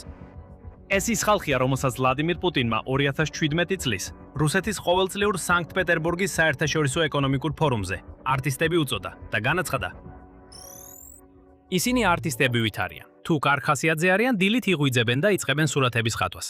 ჰაკერებიც ასე არიან. დილით იღვიძებენ, კითხულობენ საერთაშორისო ამბებს და თუ პატრიოტული განწყობა აქვთ, მაშინ ისინი ცდილობენ საკუთარი წვლილი შეიტანონ, როგორც სწორად მიაჩნიათ ბრძოლაში იმ ადამიანების წინააღმდეგ, ვინც რუსეთზე ცუდს ამბობს. საინტერესოა, რომ იმავე გამოსვლაში პუტინმა ასევე განაცხადა, რომ რუსეთის სახელმწიფო დონეზე ჰაკერულ საქმიანობას არ ეწევა და არც აპირებს. პირიქით, ჩვენ ვცდილობთ ქვეყნის შიგნით მასთან ბრძოლას, მაგრამ როგორც ბევრი რამ, რაც პუტინის პირიდან გამოდის, ესეც, რა თქმა უნდა, აშკარად ღვილი იყო. თუნდაც კრემლი მაქსიმალურად ცდილობდეს თავისი უკანონო ქმედებების დაფარვას, არსებობს უამრავი მტკიცებულება, რომელიც ამას ადასტურებს. ის მხოლოდ სახელმწიფოს მიერ მხარდაჭერილ ჰაკერულ საქმიანობას არ ეწევა. არანაირი პრობლემა არ აქვს იმაში, რომ დაიქირაოს ჰაკერები, რომლებსაც უკანონო და სრულიად არამორალური საქმიანობის გამოცდილება აქვთ. ასე კიბერომს ქვეყნების უმეტესობა არ აწარმოებს. მაგალითად, აშშ-ში კიბერუსაფრთხოების ექსპერტებს შეუძლიათ განაცხადი შეიტანონ სამთავრობო ჰაკერების პოზიციებზე, ისეთ სააგენტოებში, როგორიცაა კიბერუსაფრთხოებისა და ინფრასტრუქტურის უსაფრთხოების სააგენტო ან შინაგან უსაფრთხოების დეპარტამენტი. განაცხადის პროცესი რთულია. მოიცავს დეტალურ შემოწმებებსა და რთულ გამოცდებს, რათა საუკეთესოები გამოიყოს დანარჩენებს. ჩინეთში კი მთავრობა ხშირად ამჯობინებს headhunting-ს, რათა ქვეყნის წამყვანი IT კომპანიებიდან ყველაზე ნიჭიერი ადამიანები მოძებნოს. მაშინაც კი ქვეყნებში, რომლებიც შეიძლება შედარებით ნაკლებად კეთილსინდისიერად და უფრო კორუმპირებულად ჩაითვალოს, როგორიცაა ირანი და ჩრდილოეთ კორეა, არსებობს მკაფიო პროცედურები. მაგალითად, სამხედროები შეიძლება მონაწილეობდნენ ნიჭიერი IT ექსპერტების შერჩევასა და მომზადებაში. ან ბავშვი პროდიგიებს შეიძლება შესთავაზონ ადგილები ელიტარულ მეცნიერებისა და ტექნოლოგიების სკოლებში და ჩართონ ინტენსიურ კომპიუტერული პროგრამირების კურსებზე. მეთოდები განსხვავდება, მაგრამ ყოველთვის არსებობს გარკვეული წესები. რუსეთში, როგორც ჩანს, არსებობს მხოლოდ ერთი წესი, რომელიც ნამდვილად მნიშვნელოვანია. არაფერს გააკეთოს სახელმწიფოს წინააღმდეგ. სანამ ჰაკერები ამ წესს ემორჩილებიან და თავიანთ ძალისხმევას სხვა ქვეყნებში არსებულ ობიექტებზე ამახვილებენ, რუსული ბანკების, ბიზნესების ან თავად კრემლის ნაცვლად, მათ ფაქტობრივად შეუძლიათ გააკეთონ რაც უნდათ და დაუსჯელად დარჩნენ. ზოგიერთს კი მეტიც ჯილდოდ ეძლევა FSB-ში თანამდებობები და სხვადასხვა პრივილეგიები. ეს ასეა, უკვე 10 წლეულებია. თითქმის ინტერნეტის საწყისი დროიდან მოყოლებული. მაგალითად, 1990-იან წლებში რუსეთში უკვე არსებობდა საკმაოდ ფართო ჰაკერული საზოგადოება და ბევრი რუსი ჰაკერი შეიძლება დაეხასიათებინათ როგორც მეამბოხეები ან თავისუფალი სულის მქონე ადამიანები. მათგან ბევრი დაგვიდრებული სისტემის წინააღმდეგი იყო, როგორც სხვა ქვეყნების ჰაკერები მთელ მსოფლიოში. და სურდათ თავიანთი უნიკალური უნარების გამოყენება ინფორმაციის თავისუფალი მიმოქცევის მხარდასაჭერად. თუმცა შემდეგ მოხდა მნიშვნელოვანი ისტორიული მოვლენა, რომელმაც სამუდამოდ შეცვალა რუსული ჰაკერული სცენის სახე. ეს მოვლენა იყო მეორე ჩეჩნეთის ომი. 1999 წლის აგვისტოში ჩეჩნეთიდან ისლამისტი მუჯაჰედინი მებრძოლები შეიჭრნენ რუსეთის რესპუბლიკა დაღესტანში, რათა მხარი დაეჭირათ რეგიონის სეპარატისტი ამბოხებულებისთვის. მათ სურდათ შეექმნათ გაერთიანებული დაღესტანი და ჩეჩნეთი, რომელიც იმოქმედებდა ისლამური მმართველობის ქვეშ და გააძევებდა ყველა რუსს ამ ტერიტორიიდან. რუსეთის მთავრობა ჩაერია და მოკლე ბრძოლა გაიმართა, სადაც რუსეთის სამხედრო ძალის სიმძიმე აჯანყებულებისა და სეპარატისტებისთვის ძალიან დიდი აღმოჩნდა. კონფლიქტი იქ შეიძლებოდა დასრულებულიყო, მაგრამ 1999 წლის სექტემბერში 4 რუსულ ქალაქში საცხოვრებელი კორპუსების აფეთქებების სერია მოხდა, რასაც ასობით მშვიდობიანი მოქალაქის სიცოცხლე ემსხვერპლა. მიუხედავად იმისა, რომ ამ მოვლენებს გარკვეული შეუსაბამობები და საიდუმლოებები ახლდა, ასევე არ არსებობდა მტკიცებულება, რომელიც აფეთქებებს ჩეჩენ აჯანყებულებს დაუკავშირებდა. იმ დროის რუსეთის პრემიერ-მინისტრი ვლადიმირ პუტინი თავად ეს შემთხვევები საბაბად გამოიყენა, რომ ჩეჩნეთში სრულმასშტაბიანი შეჭრა დაეწყო და რეგიონის სრული კონტროლი დაემყარებინათ. ასე დაიწყო სისხლიანი ბრძოლა, რომელიც თითქმის 10 წლეული გაგრძელდა, 10,000-ობით მსხვერპლით და ხვერპლით. და საბოლოოდ დასრულდა იმით, რომ რუსეთმა ჩეჩნეთზე კონტროლი დაამყარა და საკუთარი მთავრობა დააყენა. უნებრივია, როდესაც რუსულ ტელეარხებზე ბინების აფეთქებების შედეგებს აჩვენებდნენ და ეროვნული გაზეთის სათაური ამ სისასტიკეს ჩეჩენ მეამბოხეებს აბრალებდა, რუსეთის მოსახლეობის დიდი ნაწილი აღშფოთებული იყო და სრულად უჭერდა მხარს კრემლის სამხედრო მოქმედებებს. ზოგიერთმა კიდევ უფრო გააძლიერა თავისი მხარდაჭერა. მაგალითად, ჰაკერთა ჯგუფმა, რომელმაც თავის სიბირის ქსელურ ბრიგადად მოიხსენია, გადაწყვიტა ჩეჩენ ძალებთან კიბერომი დაეწყო. ჯგუფი დაარსა თომსკის პოლიტექნიკური ინსტიტუტის სტუდენტმა დმიტრი ალექსანდროვმა. 7-კაციანი გუნდი შედარებით მარტივ ჰაკერულ მეთოდებს იყენებდა ჩეჩენთა ვებგვერდებზე ქაოსის მოსახდენად. ისინი ძირითადად ეყრდნობოდნენ განაწილებული მომსახურების უარყოფის, ანუ DDoS შეტევებს.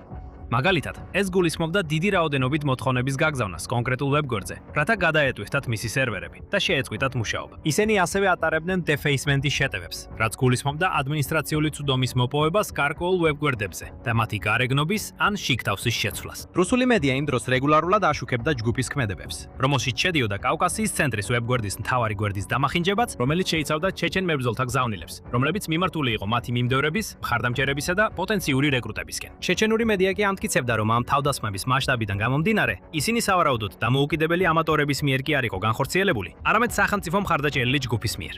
მართლაც, მათ რუსული FSB-საც კი დასდეს ბრალი ამ თავდასხმების განხორციელებაში. ეს არასოდეს დამტკიცებულა საბოლოოდ არც ერთ მხარეს, მაგრამ ეს იყო პირველი მნიშვნელოვანი შემთხვევა, როდესაც რუსეთის უსაფრთხოების სამსახური რაიმე ფორმით დაუკავშირეს კრიმინალ ჰაკერებს. ეს ნამდვილად არ იქნებოდა ბოლო შემთხვევა. მართლა, როცა 90-იანი წლები დასრულდა და ახალი 1000 წლეული დაიწყო, სხვადასხვა რუსული ჰაკერული ჯგუფები და მარტო მოქმედი პირები გამოჩნდნენ, რომლებიც ახალ ტექნიკებსა და ხელსაწყოებს ავითარებდნენ, რათა თავიანთი თავდასხმები უფრო ეფექტური გაეხადათ. ასეთი ხელსაწყოები, როგორიცაა მასილანიას ელფოსტის ჭია, 2002 წელს გამოშვებული. ეს მავნე პროგრამა იყენებდა ტექნიკებს, რომლებიც ადრე მელისას ვირუსმა გაავრცელა. ჰაკერებმა მას სახელი მისცეს პოპულარული რუსული ანიმაციური პერსონაჟის, მასიანიას მიხედვით და აორცელებდნენ ელფოსტის მიმაგრებული ფაილების სახით. იმაგრებული ფაილები ერთი შეხედვით უდანაშაულოდ გამოიყურებოდა, მაგრამ თუ მსხვერპლი დააწკაპუნებდა მათზე, კომპიუტერი ინფიცირდებოდა და ვირუსი გავრცელდებოდა, რადგან თავის ასლს მსხვერპლის საკონტაქტო სიაში ყველა ადამიანს უგზავნიდა. ერთად ეს ინფიცირებული მოწყობილობები ბოტნეტებად იქცეოდა, ინფიცირებული მოწყობილობების უზარმაზარ ქსელებად, რომელსაც კიბერდამნაშავე იყენებენ მაგალითად DDoS შეტევების განსახორციელებლად. და როდესაც რუსული ჰაკერული საზოგადოება ვითარდებოდა და ფართოვდებოდა, გამოჩნდნენ ახალი ფიგურები, რომლებიც გზას უძღვებოდნენ სხვებს. ერთ-ერთი ასეთი ლიდერი იყო პეტერ ლევეროვი, რომელიც ასევე ცნობილია სევერას სახელით, ინტერნეტის თვითგამოცხადებული სპამის მეფე. და ეს მეტსახელი გადაჭარბებული არ იყო. ლევაშოვის სპამის შეთხობინებები მთელ მსოფლიოში უამრავ ადამიანს შეეხო. ვინც კი ინტერნეტში იყო და 2000-იან წლებში აქტიური ელფოსტა ჰქონდა, ალბათ მაინც ერთხელ მაინც თუ არა ასობით სპამის შეთხობინებას მიიღებდა, რომლის კვალიც ამ კაცამდე მიდიოდა, რომელსაც პლანეტაზე რამდენიმე ყველაზე დიდ და ძლიერ ბოტნეტს ფლობდა ეკუთვნოდა. სხვადასხვა ქარდინგისა და სპამის სქემებით სევერა რუსეთის კიბერდამნაშავეთა იმპერიის სათავეში აღმოჩნდა და დაუსჯელად მოქმედებდა. საჯაროდაც კი ავრცელებდა ფასების სიებსა და რეკლამებს თავისი სერვისებისთვის ინტერნეტში. რუსეთის სამართალდამცავებმა ეს მასალები აუცილებლად უნდა ენახათ და შეეძლოთ სევერას წინააღმდეგ ზომები მიეღოთ. მაგრამ ასე არ მოიქცნენ. მაგრამ სანამ ახსნით რატო, თქვენ უყურებთ სამხედრო შოუს და თუ ჯერ არ გაქვთ გამოწერა, ეხლა საუკეთესო დროა ამისთვის. ეხლა მიზეზი, რატომაც ფესბემ უბრალოდ არ ჩასვა ლევაშოვის ციხეში, ის იყო, რომ მათ გააცნობიერეს, რამდენად სასარგებლო შეიძლებოდა ყოფილიყო მისი ნიჭი. განსაკუთრებით მას შემდეგ, რაც მან შექმნა აქტივისტური ჯგუფი, სახელად სამოქალაქო ანტიტერორი. საწყისში ეს მოძრაობა დაარსდა როგორც გზა, რათა სხვადასხვა ჰაკერული ჯგუფები გაერთიანებულიყვნენ საერთო დროშის ქვეშ, რათა მათ უფრო მარტივად ემოქმედათ და თავდასხმები ეფექტიანად დაეკოორდინირებინათ ჩეჩნეთის წინააღმდეგ. შემთხვევითი DDoS თავდასხმები და გადაფუთული ვირუსები დროთა განმავლობაში ნაკლებად ეფექტური გახდა, რადგან კიბერუსაფრთხოება გაუმჯობესდა. ამიტომ რუს ჰაკერებს მეტი მოხერხებულობა დასჭირდათ, რათა სერიოზული ზიანი მიეყენებინათ მოწინააღმდეგეებისთვის. სევერუსის ხელმძღვანელობით მათ ჩეჩნებზე მასშტაბური შეტევა წამოიწყეს. შემდეგ მათ ყურადღება სხვა სამიზნეებზე გადაიტანეს, რომლებიც ასევე კრემლის მტრები იყვნენ. როგორიცაა რუსული ოპოზიციური პარტიები, დამოუკიდებელი მედია საიტები, არასამთავრობო ორგანიზაციები და უცხო ქვეყნებიც კი, რომლებიც კრიტიკულად აფასებდნენ რუსეთის მმართველობას. სევეროვისთვის მნიშვნელობა არ ჰქონდა. პოლიტიკურ პარტიებს უტევდა თუ სწრაფად გამდიდრების სპამ შეთხობინებებს უგზავნიდა შემთხვევით ადამიანებს მთელ მსოფლიოში. ეს ყველაფერი ერთნაირად მუშაობდა და სარგებელს აძლევდა. ხოლო გამოყენებული მექანიზმები ძირითადად ერთნაირი იყო. წლების განმავლობაში ჭორები ვრცელდებოდა, რომ სევეროვი ალბათ რუსული მთავრობისთვის ფრილანსერად ან კონტრაქტორად მუშაობდა. განსაკუთრებით 2007 წელს, როდესაც მისი უზარმაზარი ბოტნეტები გამოიყენეს ესტონიაზე მასშტაბური კიბერშეტევისთვის. რამდენიმე წლის შემდეგ ნაში მოძრაობის და მართველი ერთიანი რუსეთის პარტიის პოლიტიკოსებმა აღიარეს, რომ ამ შეტევაში მონაწილეობდნენ და სევეროვმაც აღიარა, რომ პარტიასთან თანამშრომლობდა. და ამის შემდეგ მტკიცებულებები კიდევ უფრო გროვდებოდა. დაახლოებით იმავე პერიოდში, როცა ესტონეთზე შეტევა მოხდა, მოსკოველმა პროგრამისტმა ანტონ ნოსკოვმა გადაწყვიტა სევეროვის სამოქალაქო ანტიტერორისტული ვებგვერდის ასლი შეენახა, რათა მომავალ თაობებს შეეძლოთ მისი ანალიზი. მაშინაც კი როცა ორიგინალი საიტი საბოლოოდ წაიშალა, ნოსკოვის ასლი დარჩა. შემდეგ 2007 წლის მაისში მას დაურეკა კაცმა რუსეთის ეროვნული ანტიტერორისტული კომიტეტიდან, რომელიც ფედერალური უსაფრთხოების სამსახურის FSB განშტოება. მან უთხრა, რომ მისი დამსაქმებლები ძალიან იყვნენ დაინტერესებულნი სევეროვთან თანამშრომლობით და სთხოვა მისი საკონტაქტო ინფორმაცია. ნოსკოვს არ სურდა დახმარება, ამიტომ გადაწყვიტა თავისი ისტორია დამოუკიდებელი ჟურნალისტებისთვის გაეზიარებინა. ფაქტობრივად, მან ფართო საზოგადოებას გაუმხილა, რომ რუსეთის წამყვანი უსაფრთხოების სააგენტო აქტიურად ქირაობდა მავნე ჰაკერებს და ლებოვშოვი მხოლოდ პროტოტიპი იყო. შემდეგ წლებში კიდევ ბევრმა კრიმინალური ჰაკერული ჯგუფისა და კონკრეტული პირის შესახებ გაჩნდა ამბავი, რომ მათთან ფესბე მივიდა არა იმისთვის, რომ დაესაჯათ დანაშაულისთვის, არამედ საიდუმლო სამთავრობო გარიგებებით დაიჯილდოებინათ. მიუხედავად იმისა, რომ დეტალები შემთხვევიდან შემთხვევამდე განსხვავდებოდა, ამ ისტორიების უმეტესობა ერთსა და იმავე სცენარს მიხვებოდა. კრიმინალი ჰაკერები ჯერ თავიანთ სახელს იხვეჭდნენ უკანონო საქმიანობით, როგორიცაა საკრედიტო ბარათების ქურდობა, სპამის ოპერაციები, ბოტნეტების შექმნა, მსხვილი ვებგვერდების გატეხვა. DDoS შეტევების ორგანიზება, მამლე პროგრამებისა და ვირუსების გავრცელება. ეს იყო მათი შესაძლებლობების დამტკიცების გზა.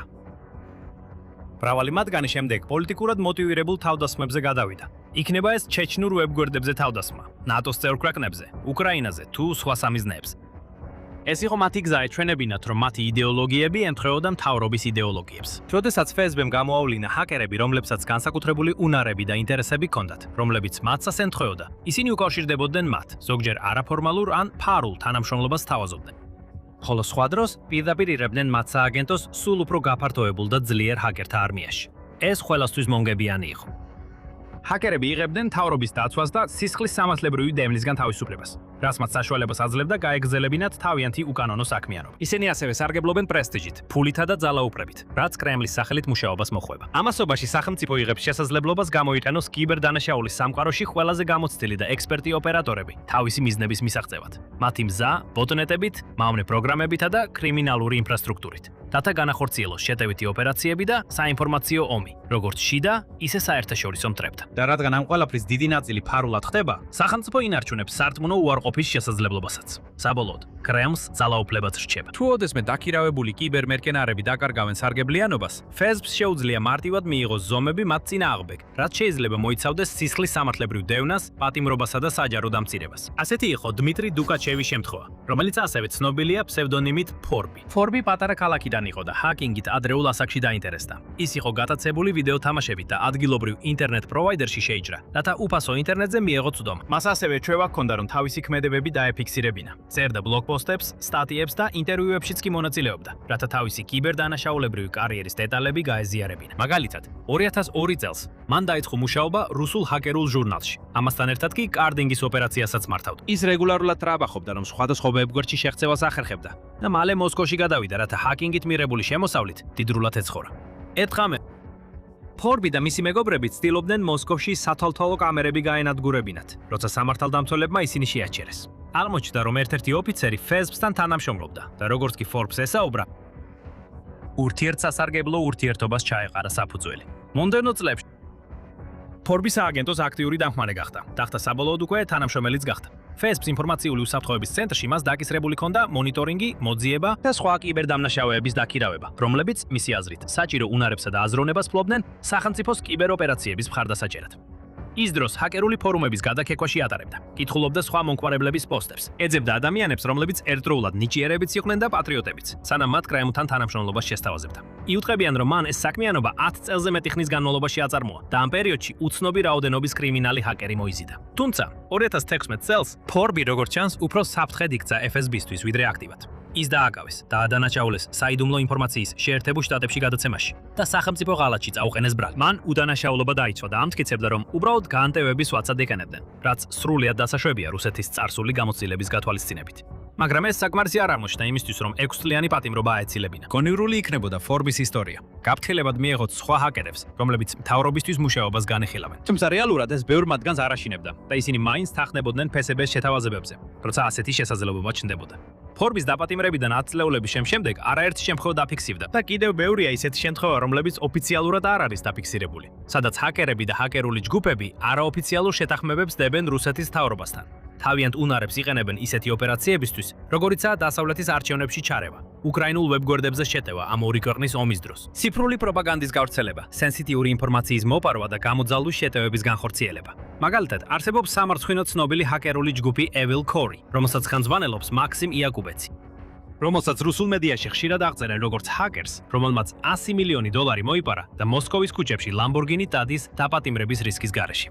რატო? იმიტომ რომ ის დაქორწინებულია ყოფილი მაღალი რანგის ფესბ-ს ოფიცრის ქალიშვილზე, რომელმაც თავისი გავლენა გამოიყენა არა მხოლოდ Evil Corey-ს დასაცავად სამართლებრივი დევნისგან, არამედ ჯგუფის სააგენტო სამსახურში მიიყვანა. ბევრი ანგარიში ამტკიცებს, რომ ფესბ აქტიურად აძლევდა Evil Corey-ს დავალებებს, ჩაეტარებინა ციფრული ჯაშუშობა და აგრესიული კიბერშეტევები ნატოს ქვეყნებზე წლების განმავლობაში. ამის სანაცვლოდ ჯგუფს მიეცა საშუალება დაუსჯელად ჩაეტარებინა მასშტაბური ფულის გათეთრების ოპერაციები, გამოძალვა, გამოსასყიდი პროგრამები და ფართომასშტაბიანი ქურდობა. ასევე არსებობს არანაკლებ სამარცხვინო ცნობილი აქტივისტური ჯგუფი Killnet. Killnet ძირითადად Telegram-ის არხების საშუალებით მოქმედებს და 2022 წლის მარტში ჩამოყალიბდა უკრაინასთან ომის საწყის ეტაპზე. მას შემდეგ მან განახორციელა მრავალი DDoS და კიბერშეტევა კრიტიკულ ინფრასტრუქტურასა და სახელმწიფო ვებგვერდებზე, იმ ქვეყნებში, რომლებიც უკრაინის მოკავშირეებად მიიჩნევა, როგორიცაა რუმინეთი, მოლდოვა, ნორვეგია, ლატვია, შეერთებული შტატები და გერმანია.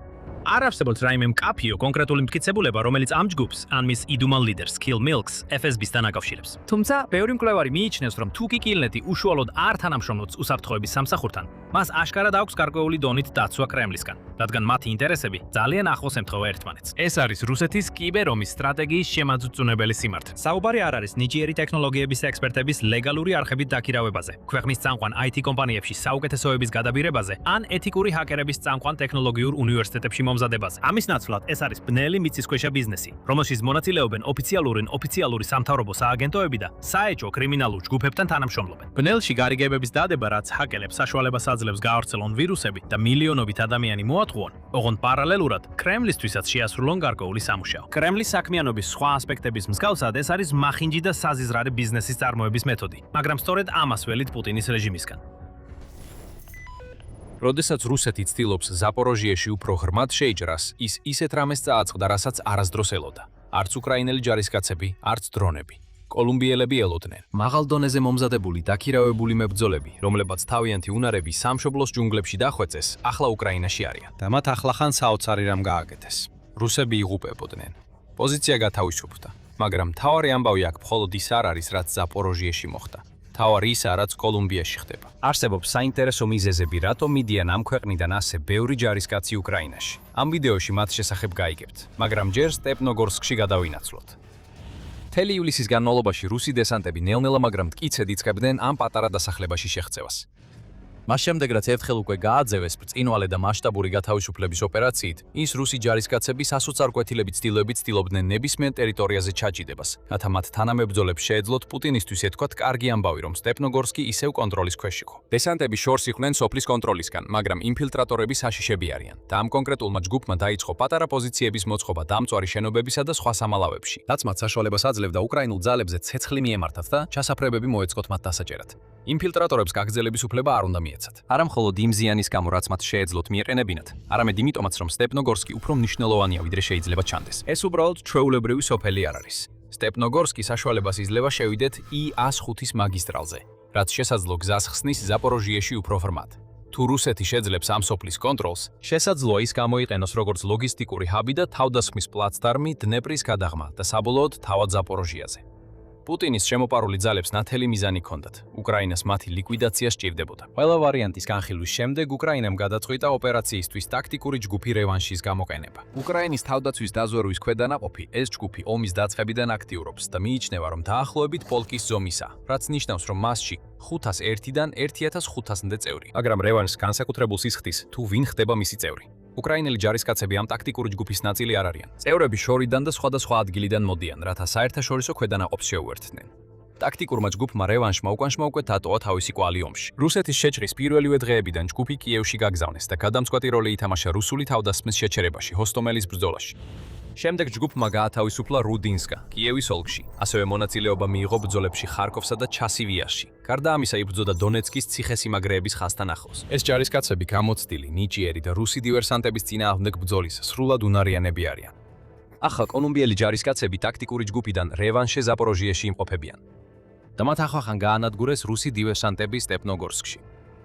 ჯგუფის 28 ივლისის ტელეგრამ პოსტი ყველაფერს ამხელს. მას შემდეგ, რაც გააცნობიერეს, რომ რუს დივერსანტებს სტეპნოგორსკში შეღწევა მოახერხეს, ტაქტიკურმა ჯგუფმა რევანშმა არ იჩქარა. დივერსანტები არსად მიდიოდნენ. მათი ამოცანა იყო სადმე დამალულიყვნენ და შემდეგ მომარაგებასა და გაძლიერებას დაუდებოდნენ.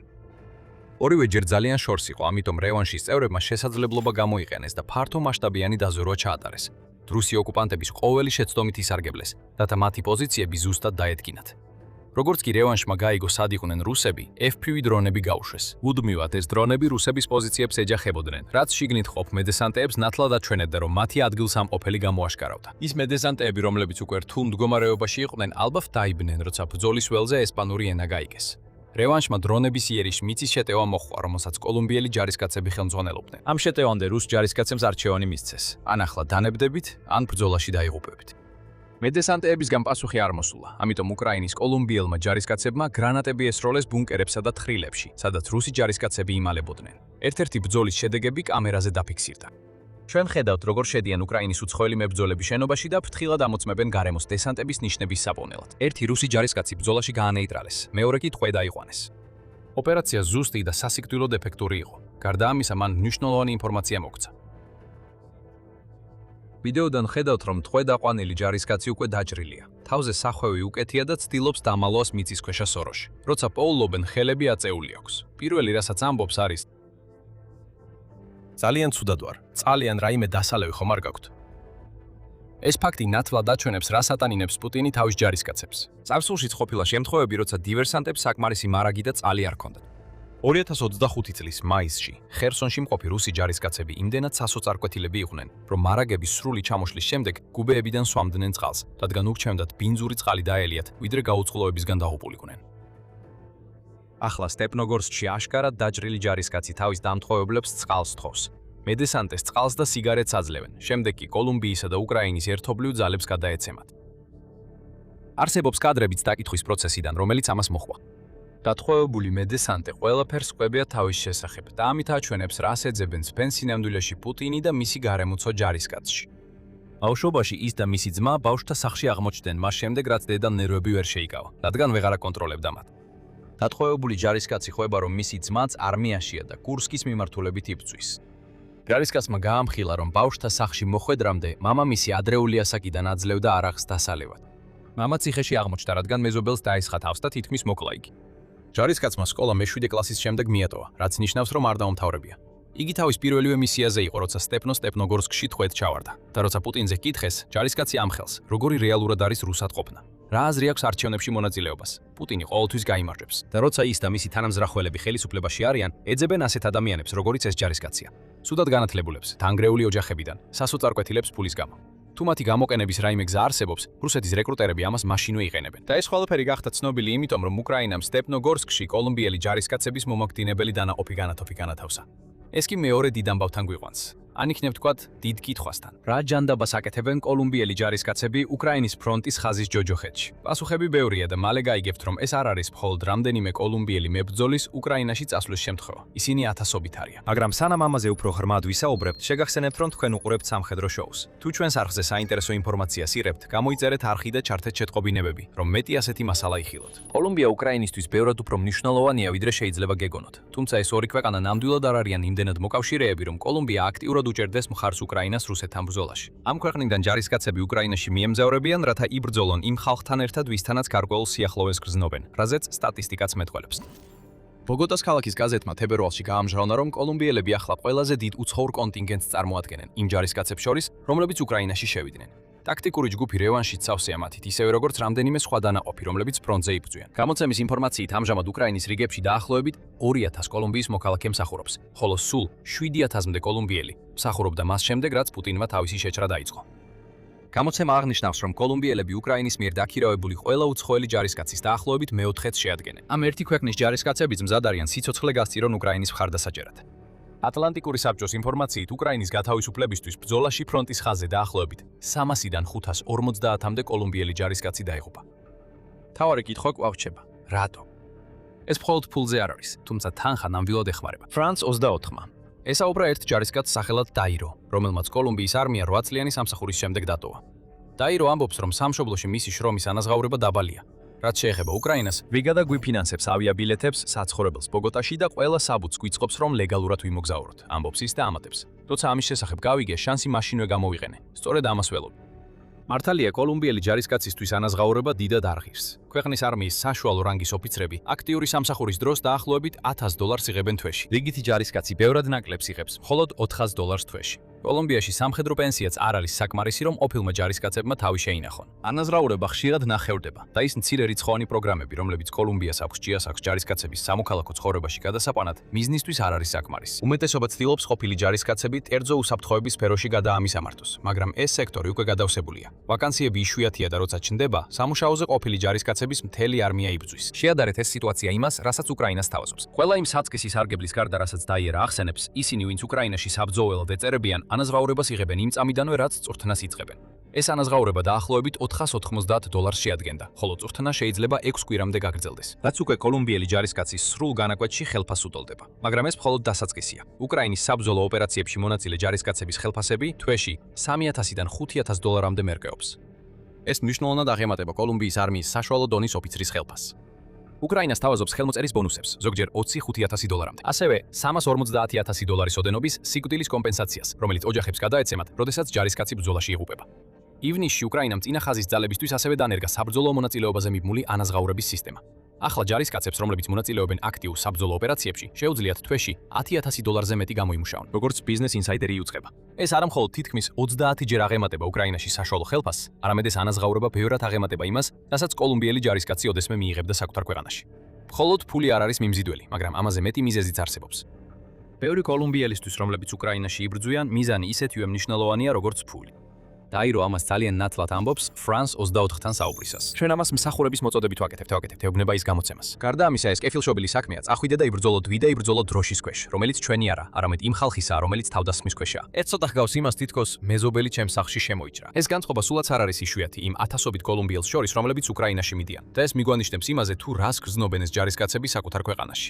დაკარგულები, მიზნის გარეშე და მიტოვებულები. კოლუმბია დიდი ხნის განმავლობაში იყო ქვეყანა, რომელსაც ჯარისკაცები სჭირდებოდა, სანამ 2016 წლის სამშვიდობო შეთანხმებამ არ გამოიწვია ის, რომ ბევრმა მოქმედმა სამხედრო მოსამსახურემ იგრძნო, თითქოს მათი უნარები სათანადოდ აღარ გამოიყენებოდა, თანაც ისინი არასაკმარისად ანაზღაურებულები იყვნენ. კოლუმბიელმა ჯარისკაცებმა დაიწყეს ბრძოლა სხვა ქვეყნებში, არა მხოლოდ უკრაინაში, არამედ იემენსა და სუდანშიც, რადგან მათ გრძნობენ, რომ მთელი ცხოვრება უნარების განვითარებას დაუთმეს, რომლებიც მათსავე ქვეყანაში სათანადოდ ვერ გამოიყენება. ამასთან ერთად არსებობს რეინტეგრაციის საკითხიც, რომელსაც ადრე შევეხეთ. კოლუმბიელი ჯარისკაცი, რომელსაც შეიძლება ჰქონდეს 20 წლამდე გამოცდილება საკუთარი ქვეყნის ანტიპარტიზანულ ოპერაციებში, სამსახურის დასრულების შემდეგ, როცა 30-ებში ან 40-ებში იქნება, სახელმწიფოსგან უყურადღებოდ დარჩება. სამოქალაქო ეკონომიკაში მათთვის ადგილი არ არის, გარდა გადავსებული კერძო უსაფრთხოების სექტორის. ეს სექტორი კოლუმბიის მთლიანი შიდა პროდუქტის 1%-ზე მეტს შეადგენს და ასობით ათას ადამიანს ასაქმებს. მაგრამ სწორედ ეს არის მთავარი აზრი. Რამდენადაც დიდი არ უნდა იყოს კერძო უსაფრთხოების სექტორი კოლუმბიაში, სექტორი უკვე სავსეა, სამუშაო ადგილები იშვიათია და კოლუმბიის მიერ დანერგილი სხვა რეინტეგრაციის პროგრამები სუდად ეხმარება ქვეყნის ყოფილ ჯარისკაცებს სამუშაოს პოვნაში. კოლუმბია ანთლიანი სიტუაციით უკმაყოფილოა. მიღებულია არაერთი სამართლებრივი ჩარჩო, რათა შეაჩერონ ყოფილი კოლუმბიელი ჯარისკაცები უკრაინისთვის ან სხვა ვინმესთვის დაქირავებულ მებრძოლებად ქცევისგან. კოლუმბიის პრეზიდენტმა გუსტავო პეტრომაც კი განაცხადა, რომ უკრაინის ჯარისკაცები კოლუმბიელებს ქვედარასად მიიჩნევენ და მათ როგორც საზარბაზნე ხორცს ისე იყენებენ. როგორც ჩანს, ამის რეალური მტკიცებულება არ არსებობს, რადგან სტატისტიკა აჩვენებს, რომ უკრაინაში შესული კოლუმბიელი ჯარისკაცებიდან მხოლოდ მე-14 იღუპება ბრძოლაში. ასევე აღსანიშნავია, რომ თავად პუტინმა განაცხადა, რომ პეტრო შეიძლება პერსპექტიული პარტნიორი იყოს, რაც მიუთითებს, რომ კოლუმბიის პრეზიდენტს შეიძლება საკუთარი ქვეყნის ჯარისკაცების უსაფრთხოებისა და კეთილდობის გარდრეობის გარდა სხვა мотиваციაც ჰქონდეს. მიუხედავად ამისა, კოლუმბია ცდილობს, რომ თავისი ჯარისკაცები უკრაინაში არ წავიდნენ. 2025 წლის დეკემბერში ქვეყნის წარმომადგენელთა პალატამ სოგარ ხმა მისცა გაეროს კონვენციის რატიფიცირებას დაქირავებულთა წინააღმდეგ. ეს კონვენცია 1999 წლიდან არსებობს, ასე რომ უცნაურია, რომ კოლუმბია მხოლოდ ახლა აღიქვამს მიმდინარე მოვლენებს პრობლემად. თუმცა ეს კანონი უკრაინას რეკრუტირებას არ უშლის. ისინი, ვინც უკრაინის საერთაშორისო ლეგიონში იბრძვიან ან უკრაინის რეგულარული შეტევითი დანაყოფების წევრები არიან, ამავე კონვენციის მიხედვით დაქირავებულებად არ ითვლებიან, როგორც ატლანტიკური საბჭო აღნიშნავს. საბოლოოდ ჩანს, რომ პეტრო არსებიც ვერ ხვდება. კოლუმბიას ყავს ათასობით ჯარისკაცი, რომლებიც გრძნობენ, რომ მათი უნარები არ ფასდება და ისინი ვერ იღებენ იმ ანაზღაურებას, რომელსაც იმსახურებენ და მათი ქვეყანა ვერ ახერხებს მათ საზოგადოებაში ინტეგრირებას მას შემდეგ, რაც მათი სამსახური მთავრდება. ამიტომ ეს ჯარისკაცები პოულობენ მიზანს უკრაინისთვის ბრძოლაში და უკრაინა სიხარულით უწყობს ხელს კოლუმბიელების მისვლას თავის შეიარაღებულ ძალებში. საინტერესოა, რომ პირველი ჯარისკაცები, რომლებიც ლათინური ამერიკიდან უკრაინას შეუერთდნენ, ამას საკუთარი სურვილით აკეთებდნენ, აღნიშნავს France 24. მხოლოდ მას შემდეგ, რაც ნახევრად არგენტინელი, ნახევრად უკრაინელი ჯარისკაცი, სახელად ნაზარი, დაეხმარა სქემის წამოწყებაში, რათა მეტი ადამიანი ჩამოეყვანათ, უკრაინამ აქტიურად დაიწყო რეკრუტირება კონტინენტიდან. უკრაინა ამტკიცებს, რომ ის მხოლოდ შესაძლებლობას თავაზობს. არჩევანის გაკეთება თავად ჯარისკაცებზეა დამოკიდებული. ეს ყველაფერი გვაბრუნებს კოლუმბიელი ჯარისკაცების მიერ სტეპნოჰორსკში უკრაინელ კოლეგებთან ერთად განხორციელებულ გამორჩეულ შეტევაზე. შეტევა შედეგიანი იყო. მოახერხეს ტყვის აყვანა, შეაგროვეს მეტი ინფორმაცია და რუსი დივერსანტები იძულებულნი გახდნენ დაეტოვებინათ სოფელი. უკრაინისთვის ეს დიდი გამარჯვებაა, რადგან ახლა რუსეთი კიდევ უფრო დაშორდა ზაპოროჟიეს იმ ობიექტებს, რომელთა დაზიანებაც სურს. თუმცა სტეპანიჰირსკი ჯერ კიდევ უსაფრთხო არ არის, პირიქით. ეს სოფელი უკრაინის ომის განმავლობაში ხშირად გამხდარა ბრძოლების არენად და ერთ დროს რუსეთმა შეძლო სტეპანიჰირსკის უმეტესად ოკუპირება. ეს მდგომარეობა შეიცვალა 2026 წლის მაისში, როდესაც უკრაინულმა ძალებმა ბრწყინვალე ოპერაცია ჩაატარეს სტეპანიჰირსკის რუსი ოკუპანტებისგან გასათავისუფლებლად. რამდენიმე შეტევამ რუსული ძალები უკან დაახევინა. რამდენიმე ხნით სოფელში მდგომარეობა დასტაბილურდა. რუსეთის პოზიციები დაინგრა მას შემდეგ, რაც უკრაინამ ჩაატარა მოძებნისა და განადგურების ოპერაცია, რომელიც მოიცავდა საჰაერო დაზვერვასა და ზუსტ ცეცხლს რუსი ჯარისკაცების ადგილზე შესაკავებლად. შემდეგ კი შენობებში შემოწმებები ჩატარდა, რათა დარჩენილი ჯარისკაცები ან გაენადგურებინათ, ან ტყვე დაეყვანათ. ეს ოპერაცია ძალიან გავდა იმას, რაც ივლისში უკრაინის კოლუმბიელმა ჯარისკაცებმა გააკეთეს, ოღონდ ბევრად უფრო მასშტაბურად. უცნობია გამოიყენეს თუ არა უკრაინელებმა ამ ოპერაციის ეტაპზე კოლუმბიელი სამხედროების სამხი. მიუხედავად ამისა, ვლადიმირ პუტინი სტეპანიჰირსკზე უარს არ ამბობს, მას არ შეუძლია. ეს სოფელი გადამწყვეტ როლს ასრულებს მის გეგმებში ზაპოროჟიეს დანარჩენი ნაწილისთვის. მაისის ბოლოსკენ პოლკოვნიკი ვლადისლავ ვოლოშინი, რომელიც უკრაინის სამხრეთის თავდაცვის ძალების პრესპიკერია, გაამხილა, რომ პუტინმა სტეპანიჰირსკის მიმართულებით გაგზავნა მე-7 საჰაერო სადესანტო დივიზია, კონკრეტული ბრძანებით, რომ სოფელი ივნისის ბოლომდე დაეკავებინათ. სავარაუდოა, რომ სწორედ ამ დივიზიის ჯარისკაცები იყვნენ ისინი, ვინც უკრაინის კოლუმბიელმა სამხედროებმა ივლისში ტყვე დაიყვანეს ან მოკლეს. რაც შეეხება სტეპანიჰირსკის ივნისამდე აღებას, ეს აშკარად არ მომხდარა. ეს კიდევ ერთი გიჟური და არარეალური ვადა იყო, რომელიც პუტინმა დააწესა და უკვე უნდა იცოდეს, რომ ასეთი მიზანი არასდროს შესრულდებოდა. რაც შეეხება იმას, რაც ახლა ხდება სტეპანიჰირსკში, ჩვენ ვნახეთ, რომ რუსეთი ცდილობს ის დივერსანტების ჩუმად შეყვანას სოფელში. თუმცა უკრაინა ყურადღებით აკვირდება და ელოდება ნებისმიერ შესაძლებლობას, რომ ეს დივერსანტები გაანეიტრალოს. და ამ მომენტში ზაპორიჟიაში წინსვლას რუსეთი კი არა, უკრაინა ახორციელებს. ამის შესახებ აცხადებს ომის კვლევის ინსტიტუტი, ანუ ISW. თავის 29 ივლისის რუსული შეტევის კამპანიის შეფასებაში ISW-მ განაცხადა, რომ უკრაინულმა ძალებმა დასავლეთ ზაპორიჟიაში წინსვლა მოახდინეს წინა თარიღზე მომხდარი აფეთქების შემდეგ. არქიული გეოლოკაციური ვიდეო მასალა, რომელიც 20 ივლისს გამოქვეყნდა და თარიღდება 2026 წლის ივნისით, აჩვენებს, როგორ ასუფთავებენ უკრაინული ძალები რუს რაც მიუთითებს, რომ უკრაინულმა ძალებმა მანამდე წინსვლა მოახდინეს ამ ტერიტორიას. ასე რომ ჩანს, რომ პუტინის ძალები სტეპნოჰორსკის აღებას არ არიან უფრო ახლოს, ვიდრე მაშინ იყვნენ, როცა უკრაინამ მაისში ამ ჯარისკაცების უმეტესობა გააძევა იქიდან. ახლა კი პუტინის ხელქვეითებს კიდევ უფრო დიდი პრობლემა აქვთ. კარგად მომზადებული და მომაკვდინებელი კოლუმბიელი ჯარისკაცები უკრაინასთან ერთად მუშაობენ სოფლის დასაცავად. რუსი ჯარისკაცები იღუპებიან მტრის ხელში, რომლის მოსვლაც ვერასდროს წარმოედგინათ. და დიდი ალბათობით კიდევ ასობით თუ არა ათასობით კოლუმბიელი ჯარისკაცი მალე უკრაინაში აღმოჩნდება. ჩვენ უკვე მოგაწოდეთ გარკვეული ინფორმაცია სტეპანიჰირსკში არსებულ მდგომარეობაზე. მაგრამ თუ გსურთ გაიგოთ მეტი იმის შესახებ, თუ როგორ გაათავისუფლა უკრაინამ ეს სოფელი თავდაპირველად, თუ ასეა, მაშინ ჩვენ თქვენთვის გვაქვს ინფორმაცია. ჩვენ გავაშუქეთ სტეპანიჰირსკის გათავისუფლება მაშინვე, როგორც კი ეს მოხდა და აგიხსენით, რატომ იყო ეს ასე მნიშვნელოვანი. დრამატული საბრძოლო კადრები და უფრო ღრმა გაგება იმისა, რას ნიშნავს ეს დასახლება ზაპოროჟიესთვის ბრძოლაში, გელოდებათ. დაათვალიერეთ ვიდეო მას შემდეგ, რაც აქ დაასრულებთ, მაგრამ სანამ წახვალთ, ვიმედოვნებთ, რომ ეს ვიდეო მოგეწონათ. თუ ასე არ დაგავიწყდეთ გამოწერა და შეტყობინებების ჩართვა, რომ პირველებმა ნახოთ ყოველდღიური ვიდეოები, რომელსაც აქ სამხედრო შოუზე ვაქვეყნებთ. მადლობა ყურებისთვის.